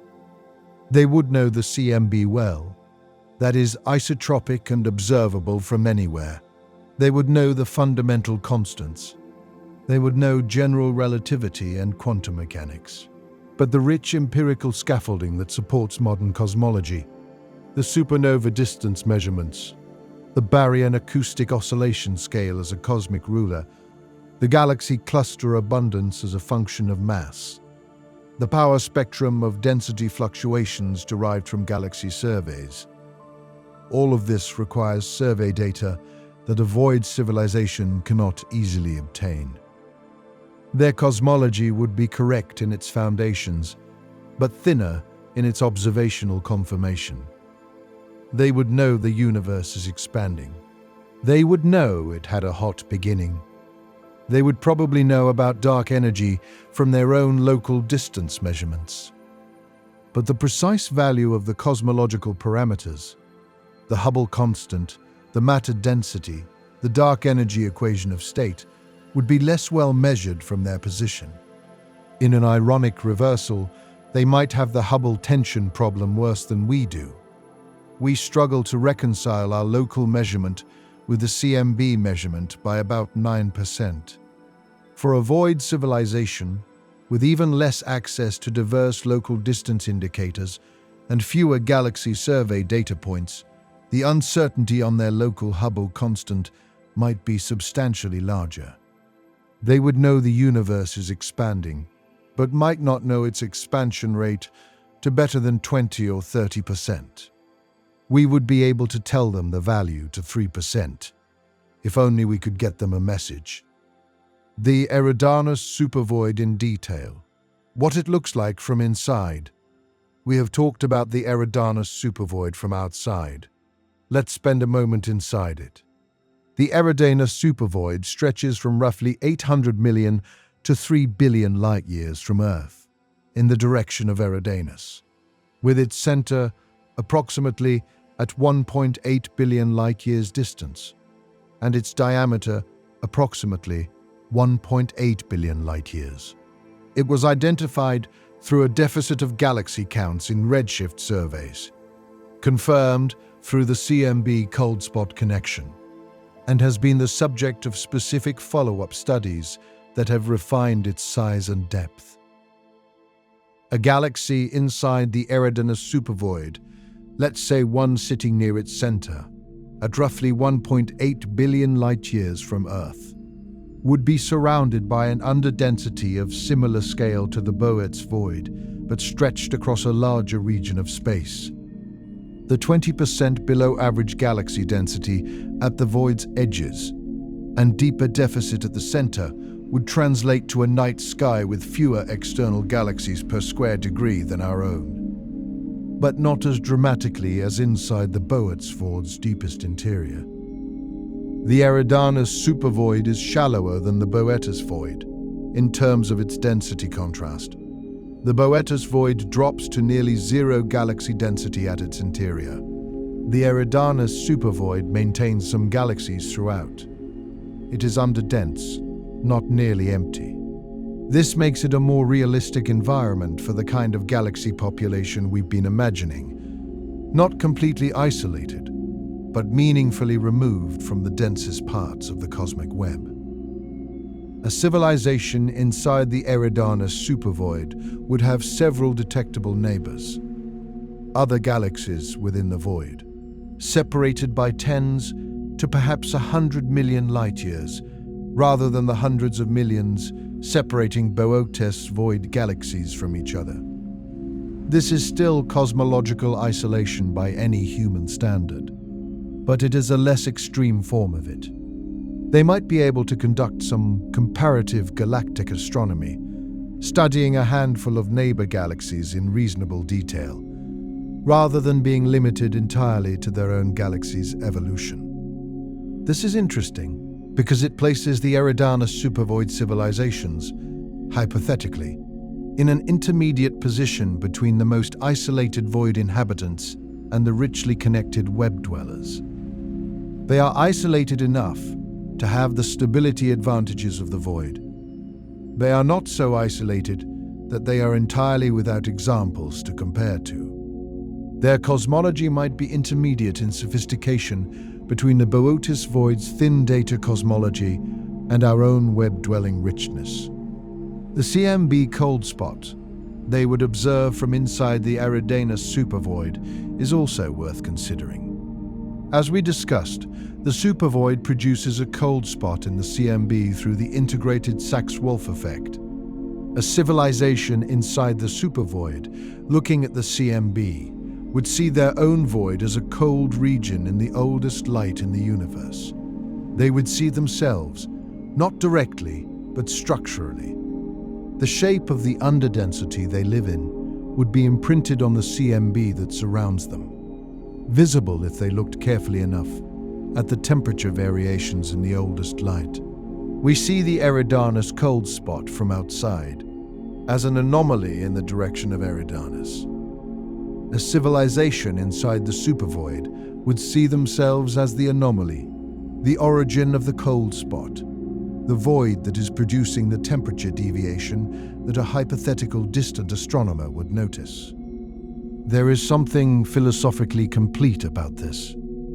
They would see their own existence inscribed in the oldest light in the universe. Not their biology, not their civilization, not any artifact.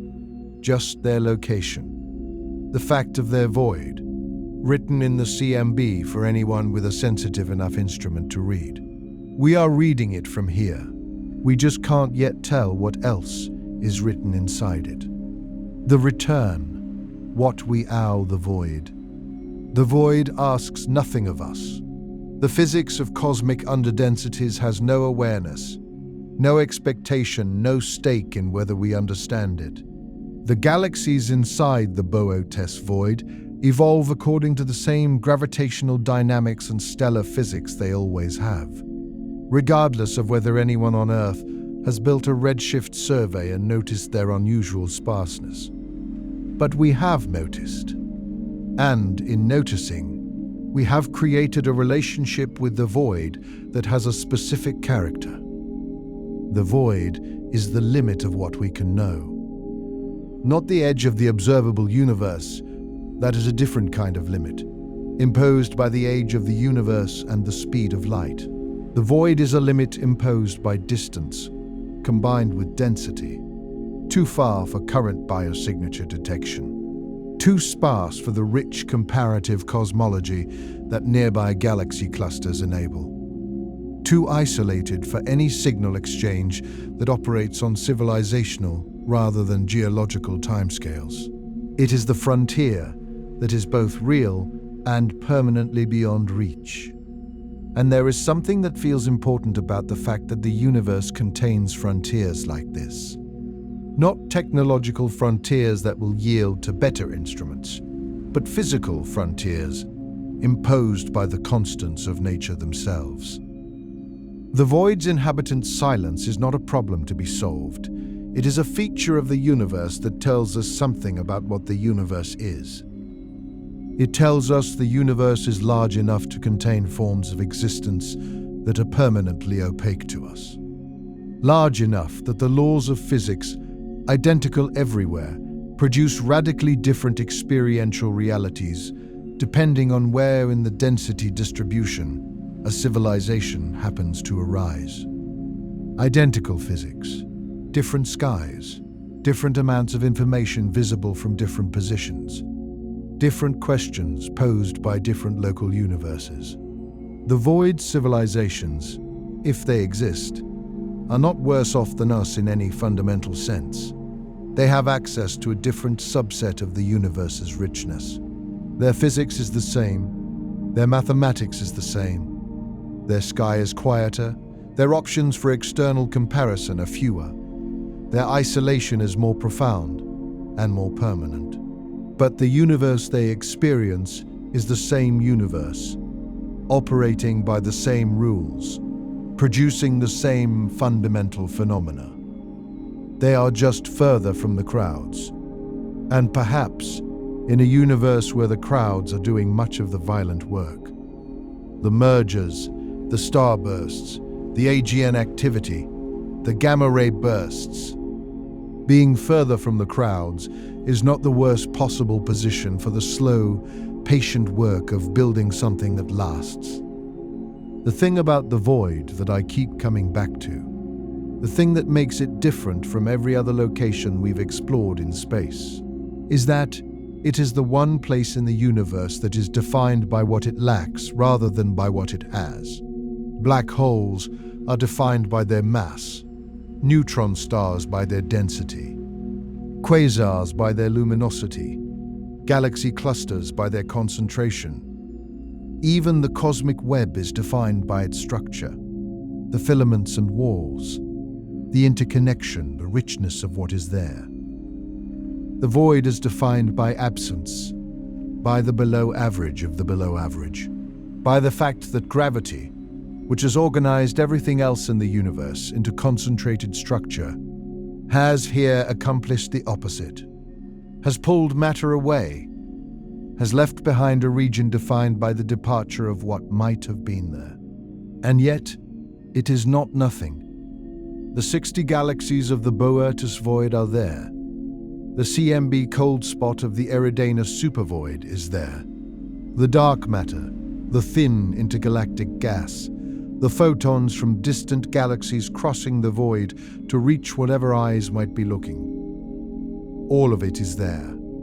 The physics continues, undisrupted by the absence of the crowding that dominates the web. The void is the universe's quietest room, the one where the background hum of cosmic activity drops to its lowest level, where the signals that dominate the dense web, the X-rays from active nuclei, the gamma rays from starburst events, the gravitational waves from galaxy mergers, are attenuated by distance to a whisper. If you were designing a place for a long, quiet, uninterrupted conversation with the universe, you would design the void. The question is whether anyone is having that conversation. We don't know. We are here, in our own void, looking outward at the deeper voids beyond us, carrying the knowledge that physics permits life there, that the conditions are arguably favorable, that the silence we hear is a function of geometry and not necessarily of absence. And we are the only things we know of that wonder about this. That is the starting point for every meaningful question about the universe. Not knowing, but caring. Not certainty, but attention. The void is 700 million light-years away, and we are thinking about it tonight. The photons from its galaxies have been traveling since before complex life existed on Earth, and they are arriving at our instruments now, carrying their thin information, revealing the underdensity, showing us the cold spot in the CMB, letting us map the deficit in galaxy counts. We are receiving the void's light. We are working out what it means. That is the conversation we are able to have. It may be the only conversation available across those distances, but it is real, and it is happening, and the void, however it might be described from outside, is not truly silent to us. We are listening, and in listening, we are making it, for this moment, less alone. These specific numbers, what void galaxy observation actually shows. Let's ground this in what we can actually measure, because the conversation about void life has been largely theoretical, and the theories deserve to be tested against real observations, even if those observations can't directly confirm or deny life. The galaxy luminosity function, the distribution of galaxy brightnesses, differs between void environments and dense environments in measurable ways. In the densest parts of the cosmic web, galaxy luminosity functions tend to show a higher abundance of very bright, massive galaxies, the products of many mergers and much star formation over cosmic time. The giant ellipticals that anchor cluster cores. In voids, the luminosity function shifts toward lower luminosities, towards smaller, bluer, less massive galaxies. The void does not produce the universe's largest galaxies. It produces smaller ones, evolving more quietly, less frequently disturbed by the mergers that drive the growth of giant ellipticals. This has a specific implication for habitable planets in void environments. The most habitable zone around any star is set partly by the stellar mass. Lower mass stars are longer lived. Their habitable zones are closer in. They produce fewer energetic flares over long timescales than more massive stars. The universe's most habitable stars are generally agreed to be K-type stars, slightly cooler and less massive than the Sun, with main sequence lifetimes of 15 to 30 billion years compared to the Sun's 10 billion. K-dwarfs produce fewer damaging flares than the M-dwarfs that are even smaller and cooler, and they live longer than solar-type stars, giving more time for biology to develop.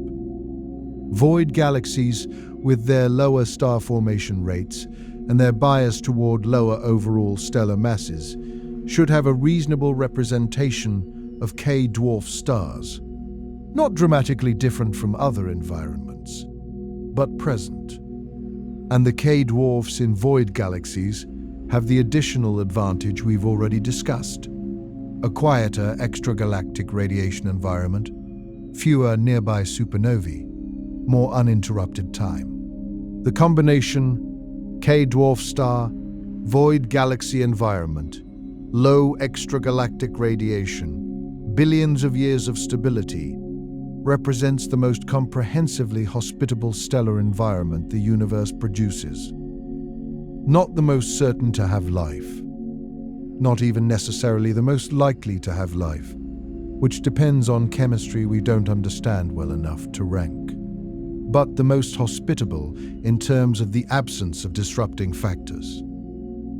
We know from direct observation that K-dwarf stars and nearby galaxies have rocky planets.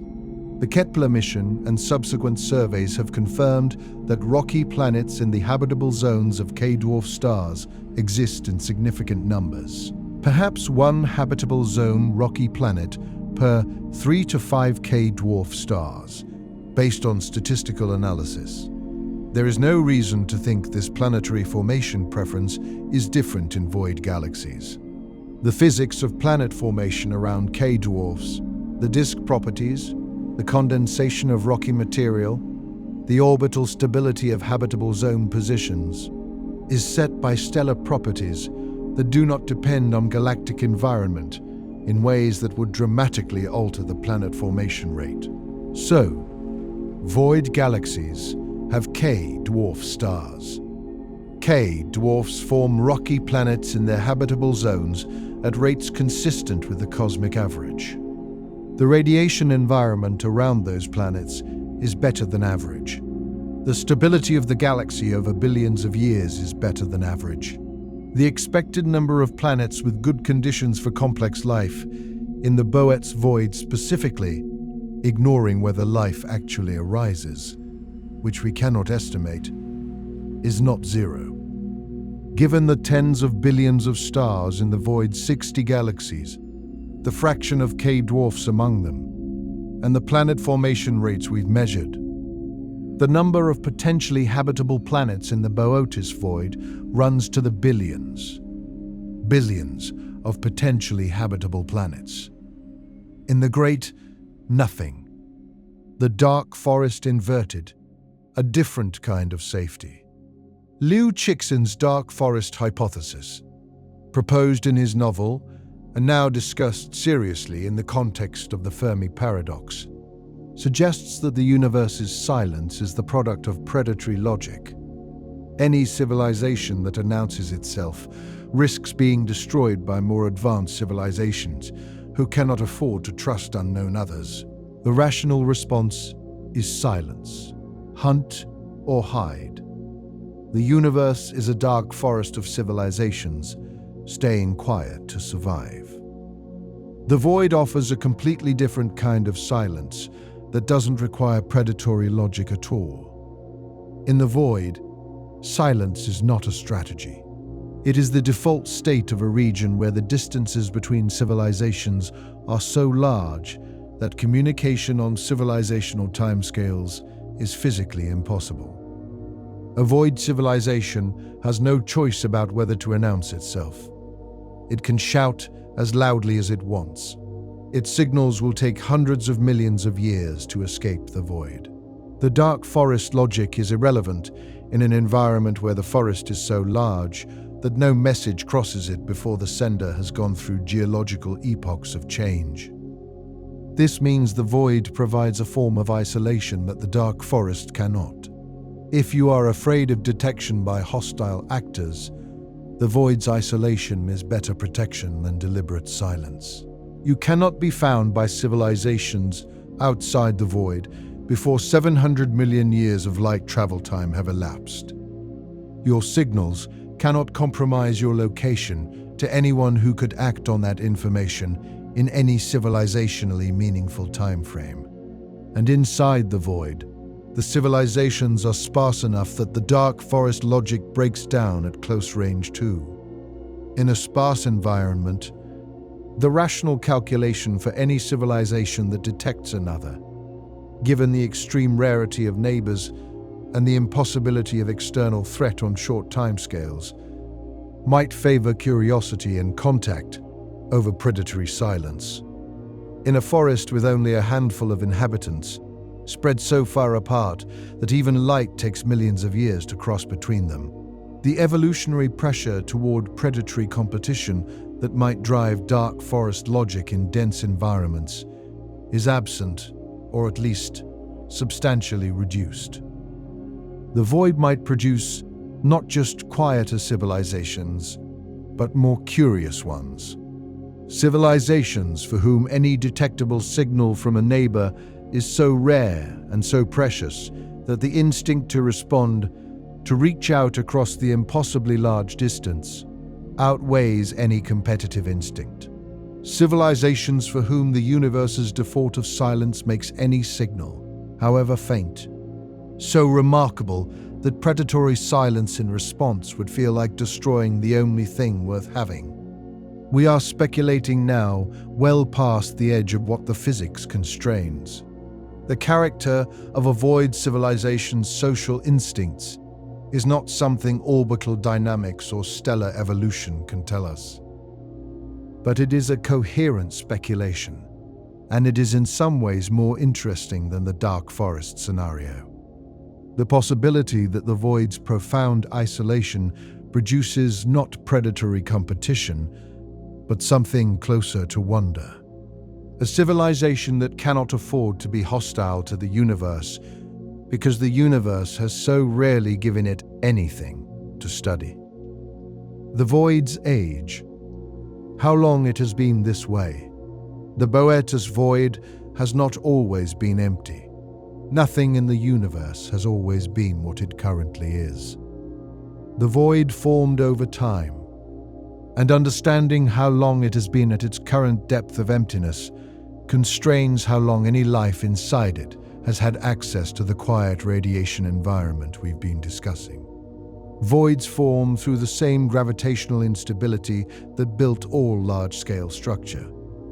In the early universe, density fluctuations were tiny. The CMB's temperature variations of 1 part in 100,000 are a measure of the primordial density differences that seeded all subsequent structure. Gravity amplified these tiny differences. Overdense regions became denser, pulling material from surrounding underdense regions. The underdense regions became emptier. Over time, the contrast grew. This process operates on a timescale, governed by the Hubble time, the age of the universe, and by the density contrast. For a void the size of the Boötes Void to have reached its current depth of emptiness requires roughly 5 to 8 billion years of gravitational evolution from the tiny initial perturbations. This places the formation of the void's current structure at roughly 5 to 8 billion years ago, when the universe was between 5.8 and 8.8 billion years old. Earth formed 4.5 billion years ago. The Boötes Void reached something like its current underdensity around the time Earth was forming, or shortly before. This means that any life inside the Boötes Void has had approximately 4 to 6 billion years of the void's current quiet radiation environment in which to develop. This is comparable to the entire history of life on Earth. Earth's biosphere has been using its 4.5 billion years of relatively stable stellar radiation environment to develop from chemistry to prokaryotes to eukaryotes to multicellular life to us. The void's habitable planets have had a similar duration of time in their own quiet environment. If the rate at which life develops complex structures is at all comparable to Earth's rate, which is an enormous assumption, but the only reference point we have, then void civilizations that began developing 4 billion years ago would be at approximately our stage of development. Void civilizations that began 6 billion years ago would be 2 billion years ahead. Void civilizations that somehow began earlier, in the progenitor galaxies before the void fully formed, could in principle be much older. But there is a complication. The void was not always this quiet. Before the void fully formed, before the matter redistributed itself toward the void's walls, the interior was less underdense. The galaxy distribution was less sparse.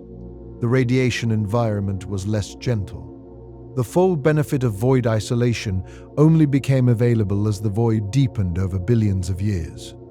Civilizations that developed early during the void's formation would have developed in a gradually quieting environment, rather than the static quiet we've been describing. This gradual quieting might itself have biological consequences.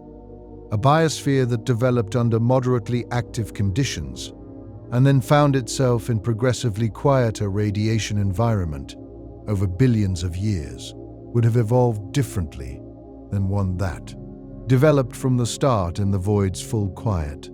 The evolutionary pressures that drove adaptation to radiation shielding, to handling elevated mutation rates, to coping with occasional energetic events, those pressures would have gradually relaxed as the void deepened. What does an organism look like after a billion years of gradually relaxing radiation stress? We cannot answer from our data. We have one example of life adapting to a radiation environment. And that example has been subject to Earth's own stellar radiation for 4.5 billion years in a galaxy that is more active than a void galaxy. The evolutionary history of life under void conditions is not something we can extrapolate from our single data point. But we can note that the void has been getting quieter over its history, and that life that arose before the void reached its current depth has been living through an extended period of decreasing environmental stress. And decreasing stress, in evolutionary terms, often correlates with increasing complexity. The energy that was being spent on radiation resistance can be redirected, in metabolic terms, toward other functions. It is speculation built on speculation. But it is grounded in real physics. The void formed, it deepened over billions of years. And the quieting of its radiation environment over geological timescales is a real feature of the void's history that any biosphere inside it has lived through. The light we are sending into the void right now, here is the specific thing that is happening at this moment, as you listen. The Milky Way is emitting light. It always is. 100 billion stars, each producing photons in quantities that produce our galaxy's total luminosity of roughly 20 billion solar luminosities, spreading outward in all directions at the speed of light. Some of those photons are headed toward the Boötes Void. Some of them have been traveling toward the Boötes Void for 700 million years and are 700 million light years along their journey. Some will arrive in another 700 million years. And some, the ones emitted right now, as you read this, are just beginning the journey. The specific photons leaving the Milky Way tonight, in the direction of the Boötes Void, will arrive at the void's nearest edge in roughly 300 million years, at the void's center in roughly 700 million years, at the far edge of the Boötes Void in roughly 1 billion years. At those moments, if there are galaxies and planets, and something with the capacity to detect light, those photons will arrive. They will carry information, not information we encoded, not a message, not anything intentional, just the aggregate glow of 100 billion stars spread across the electromagnetic spectrum, encoding implicitly the mass, temperature, composition, and rotation of the Milky Way at the time the photons were emitted. The photons leaving Earth right now, in the direction of the Boötes Void, are carrying the Milky Way's current state, including the fact that a planet in the outer disk is emitting its own faint electromagnetic signals, the accumulated radio leakage of a technological civilization roughly a century old, the infrared glow of a planet warmed by its star, the oxygen-methane spectral signature of a biosphere. These photons will not be specifically detectable by any instrument in the Boötes Void when they arrive in 700 million years. Earth's radio leakage at that distance will be orders of magnitude below any plausible detection threshold. The biosignature oxygen-methane feature will be buried in the noise of the Milky Way's aggregate light. We are not broadcasting our presence in any meaningfully detectable way. But the photons are leaving. They are real. They are headed that direction. And the physics of light travel says that if there is anyone on the other end with an instrument of truly extraordinary sensitivity, the information about our existence is encoded in the photons that will arrive over the next 700 million years. We are not alone in the void in the sense of being unobserved. We are radiating our existence into the void continuously, along with every other galaxy in the universe. The void's galaxies are receiving that light. Faint, redshifted, encoded with everything about the universe that surrounds them, and if they have the instruments to read it, they are learning about us. The timing is the only problem. They are learning about us as we were 700 million years ago. The fossil version, the pre-multicellular life version by Earth's geological clock. Whatever we sent into the void 700 million years ago is arriving there now. The faint, undifferentiated glow of a planet that hadn't yet evolved fish. And whatever the void is sending us, whatever light its galaxies emitted 700 million years ago, is arriving at our instruments now. We are receiving their 700 million-year-old light and using it to map their positions, measure their brightnesses, infer their stellar populations. It is a communication of sorts. Not intentional, not two-way in any meaningful sense, but real, physical, continuous. Light crossing the void in both directions, carrying information about what each side was like at the time it was emitted. The universe's oldest conversation. Photons traveling between galaxies, exchanging the news of their respective presence, each side receiving information about the other's past. The billion-year clock timescales the void operates on. To really understand the void, you have to stop thinking in human timescales and let yourself sit inside geological ones. Not metaphorically. Actually work through what a billion years means in the context of the void's physics, because that is the timescale on which everything important about void life would operate. A billion years ago on Earth, the most complex organisms were single-celled. Eukaryotes, cells with nuclei, had evolved roughly 1.5 to 2 billion years ago. By 1 billion years ago, the first tentative experiments in multicellularity were underway, but nothing that resembles any animal we would recognize had appeared. The planet was covered in bacteria. The oceans were chemically different. The atmosphere had oxygen, but not in today's concentrations. And the continents were arranged in a configuration that bears no resemblance to today's geography. 1 billion years. That is how long it took for the matter in your body to go from bacteria-level organization to the thing reading these words. That is the timescale that the void's stability operates on.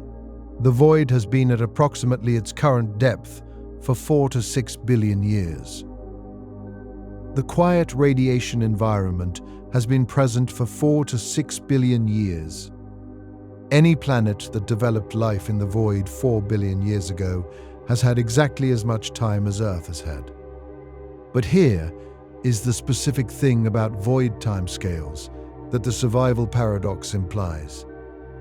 On Earth, biological evolution has not been a smooth, continuous upward progression. It has been interrupted by mass extinctions, the Ordovician extinction, the Devonian extinction, the Permian extinction that killed 96% of marine species, the Cretaceous extinction that killed the non-avian dinosaurs. Each extinction resets significant portions of the biosphere, requiring tens of millions of years for diversity to recover to pre-extinction levels. The causes of Earth's mass extinctions are varied: asteroid impacts, volcanic outgassing events, possible nearby supernovae, ocean chemistry disruptions. In each case, the extinction represents a setback in the billion-year clock, time spent recovering diversity rather than building new complexity. A void planet, with its lower supernova rate, its absence of major galactic merger events, its reduced extragalactic radiation flux, might have experienced fewer externally caused mass extinctions. Not zero. Asteroid impacts are a function of the local solar system's architecture and are not affected by galactic environment. The internal processes that drive extinction events of solar system origin are the same, but the galactic-scale extinction events, nearby supernovae, elevated cosmic ray flux from a nearby starburst, the ionization of the ozone layer by a galactic-scale radiation event, would be less frequent. If Earth's mass extinction rate, with respect to the galactic-scale extinction drivers, is perhaps 1 or 2 per billion years, and if a void planet experiences half that rate due to lower supernova frequency, then over 4 billion years, Earth would have accumulated 4 to 8 galactic extinction events, while the void planet accumulated 2 to 4. Each event costs tens of millions of years of recovery time. The cumulative difference over 4 billion years could be hundreds of millions of years. Hundreds of millions of years in which the void planet's biosphere was building complexity rather than recovering from disruption.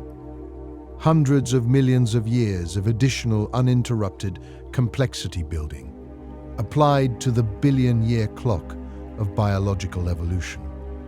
That is not a trivial difference. If the void planet started with the same initial chemistry as Earth, and if the relationship between time of uninterrupted development and biological complexity has any generality, then the void planet's biosphere, after 4 billion years of reduced interruption, might be measurably further along some dimension of complexity than Earth's. Not necessarily further along toward intelligence. Intelligence is not the only axis on which biology can develop complexity, and there is no reason to think it is the inevitable endpoint of all evolutionary paths. But further along in some direction, what that direction is, we cannot know. We have one example of a biosphere, and it has gone in one direction. Other biospheres, under different conditions, with different initial chemistry and different evolutionary pressures, would go in directions we cannot anticipate from our single example. The void's biospheres, if they exist, have been developing for billions of years under conditions that, in specific measurable ways, differ from Earth's.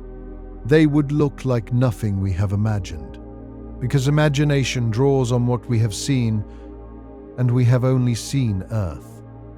The deep void, what the modals say about the emptiest point, the deepest measured underdensity in the currently mapped universe, is not the Eridanus supervoid. It is not the Eridanus supervoid. It is a region identified in the 2015 Galaxy survey work that extended the mapping of large-scale structure to greater distances and higher precision than the original Boötes discovery. Within the Boötes Void itself, the galaxy distribution is not uniform. There are the 60 known galaxies scattered across the void's volume, tending to cluster in loose chains rather than spreading randomly. Between these loose chains, there are regions of the void's interior that are even emptier than the void's average. The emptiest regions, the places where galaxy density drops farthest below even the void's low average, have been characterized in studies that specifically looked for local minima in the galaxy distribution. The physics of why the void has this internal structure is straightforward. The same gravitational instability that emptied the void's interior also organized the void's interior. Even inside a void, the distribution of initial density perturbations was not perfectly uniform, and gravity amplified those perturbations. The slight overdensities inside the void became the chains of 60 galaxies. The slight underdensities became the truly empty regions. The void within the void. There is a point somewhere inside the Boötes Void. The current models don't resolve it precisely enough to give exact coordinates, where galaxy density reaches its local minimum. The emptiest spot in the currently mapped void, a region where the nearest galaxy is at or beyond the survey's resolution limit. A volume of space hundreds of millions of light-years across, with, as far as current measurements can determine, no galaxies at all. Not 60 galaxies where 10,000 were expected. 0 galaxies where perhaps a dozen were expected. Whether this truly empty interior contains any matter capable of hosting life is a question with a genuinely uncertain answer. If the galaxy distribution inside the void accurately reflects the underlying dark matter and gas distribution, which models suggest it does, though with some lag due to the bias between galaxy formation and total mass density, then the truly empty interior has less than the already reduced matter density of the void's average interior. Rocky planets require heavy elements. Heavy elements require stellar nucleosynthesis. Stellar nucleosynthesis requires stars. Stars require sufficient gas density to collapse. At some sufficiently low gas density, star formation stops. The threshold for star formation is approximately 1 solar mass per square parsec of disk surface density, in current theory. If a region of space has never had enough gas to reach this threshold, it has never formed stars. If it has never formed stars, it has never produced the heavy elements that rocky planets require. The truly empty interior of the deepest voids might be, in the strictest physical sense, genuinely incompatible with life as we understand it. Not hostile to life. Life requires conditions to be hostile. Empty space is simply absent of the prerequisites. The void within the void might be the universe's one genuinely sterile region, not dangerous, not active, not hostile, just empty in a way that precedes the conditions for anything to exist. This is a different kind of emptiness from the void's average interior. The void's average interior has galaxies, has stars, has planets, has the conditions for the chemistry of life. The deepest point of the emptiest void might be the one place in the universe where the conditions for life have never been present, not disrupted, not suppressed, not present, and then removed. Simply never there. That point, wherever it is in the Boötes Void's interior, is the universe's true nothing. Not dark matter, not gas, not cosmic microwave background. That last one fills all space equally. Just the CMB and the dark matter and the thin thread of primordial gas that never coalesced into anything. The ultimate emptiness. The place where the universe came closest to being nothing. And it is surrounded, at distances of hundreds of millions of light years in every direction, by the galaxies and stars and planets, and possibly life that the void contains, in its less extreme regions. The deepest nothing is at the center of everything the void offers. The void's relationship to time. Why isolation compounds? There is one final physics argument worth making cleanly, because it connects everything we've covered to a specific, concrete prediction about what the void does over time that almost nobody discusses. Isolation compounds. This is not a metaphor. It is a statement about the gravitational dynamics of void evolution over cosmological time. The void's emptiness is not a static property. It grows. Slowly, over billions of years, the matter inside the void continues to redistribute itself toward the void's walls. The outward gravitational pull of the denser surrounding regions draws material across the void boundary, leaving the interior progressively emptier. What began as a region of slightly below average density 8 billion years ago has become, through this continuous redistribution, the dramatically empty region we map today. And it continues. The void is emptier today than it was 4 billion years ago when Earth formed.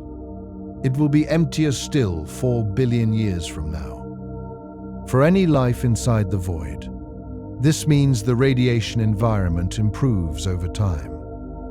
Not dramatically on human timescales. The difference in supernova frequency between the Boötes Void of 4 billion years ago and today is small on any civilizational scale. But over geological timescales, the trend is real and consistent. The void has been getting quieter for its entire history and will continue getting quieter for its future history.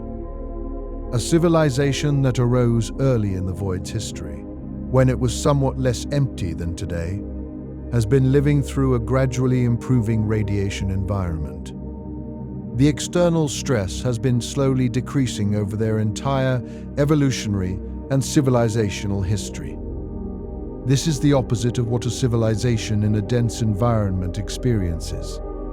Dense environments tend to become more active over cosmic time, as more mergers accumulate and more AGN activity is triggered. In a dense region, civilizations arise in a noisier environment and potentially face a noisier future as their galactic neighborhood continues to evolve. In the void, civilizations arise in a relatively quiet environment that is getting quieter.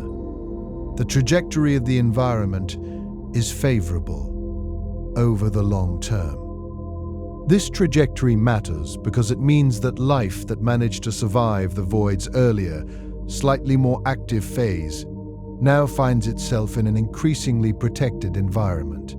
The void is, over cosmic time, becoming more of what makes it distinctive, more isolated, more quiet, more stable.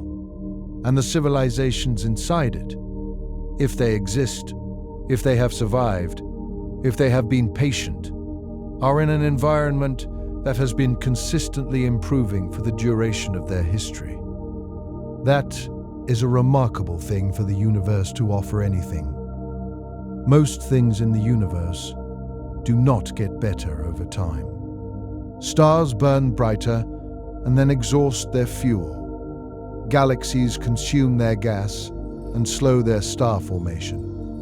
Black holes accrete until their supply of infalling material decreases.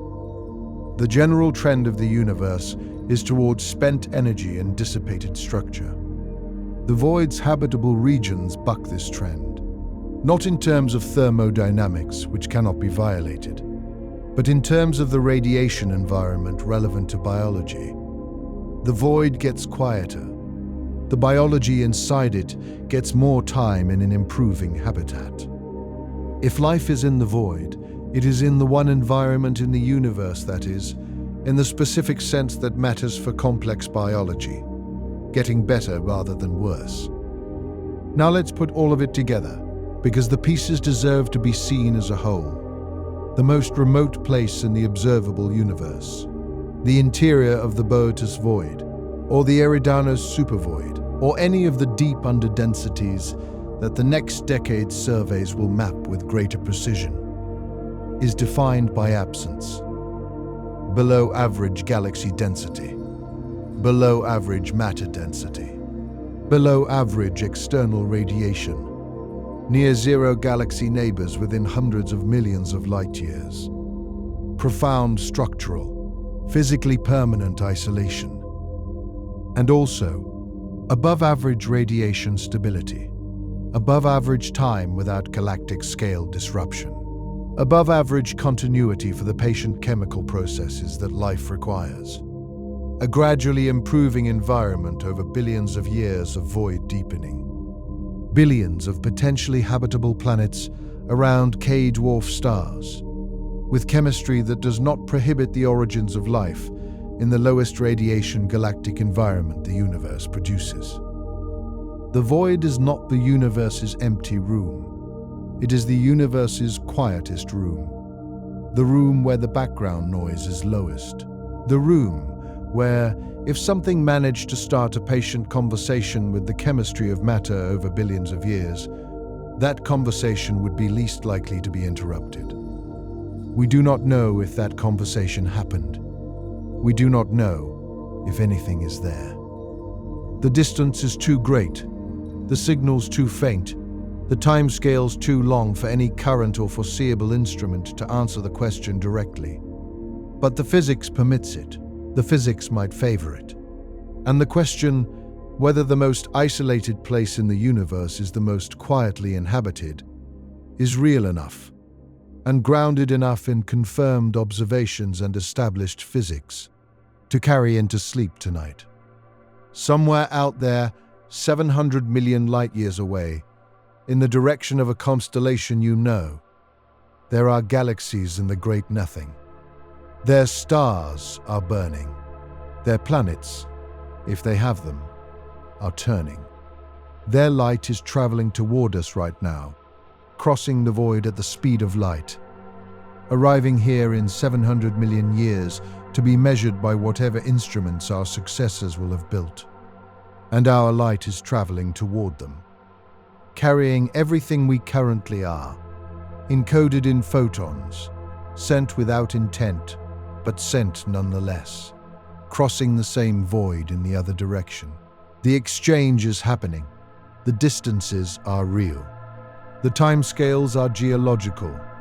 The question of what is on the other end, patient and old and quiet, and possibly looking back, is one the universe has posed and has not yet answered. That is enough. Tell us in the comments where you are tonight, your city, your country, your corner of this small world, inside this large, quiet void. It matters. Drop it below. If tonight gave you something to carry into sleep, like the video, subscribe to Calm Theory for Sleep. The universe is not running out of questions. Neither are we. Sleep well.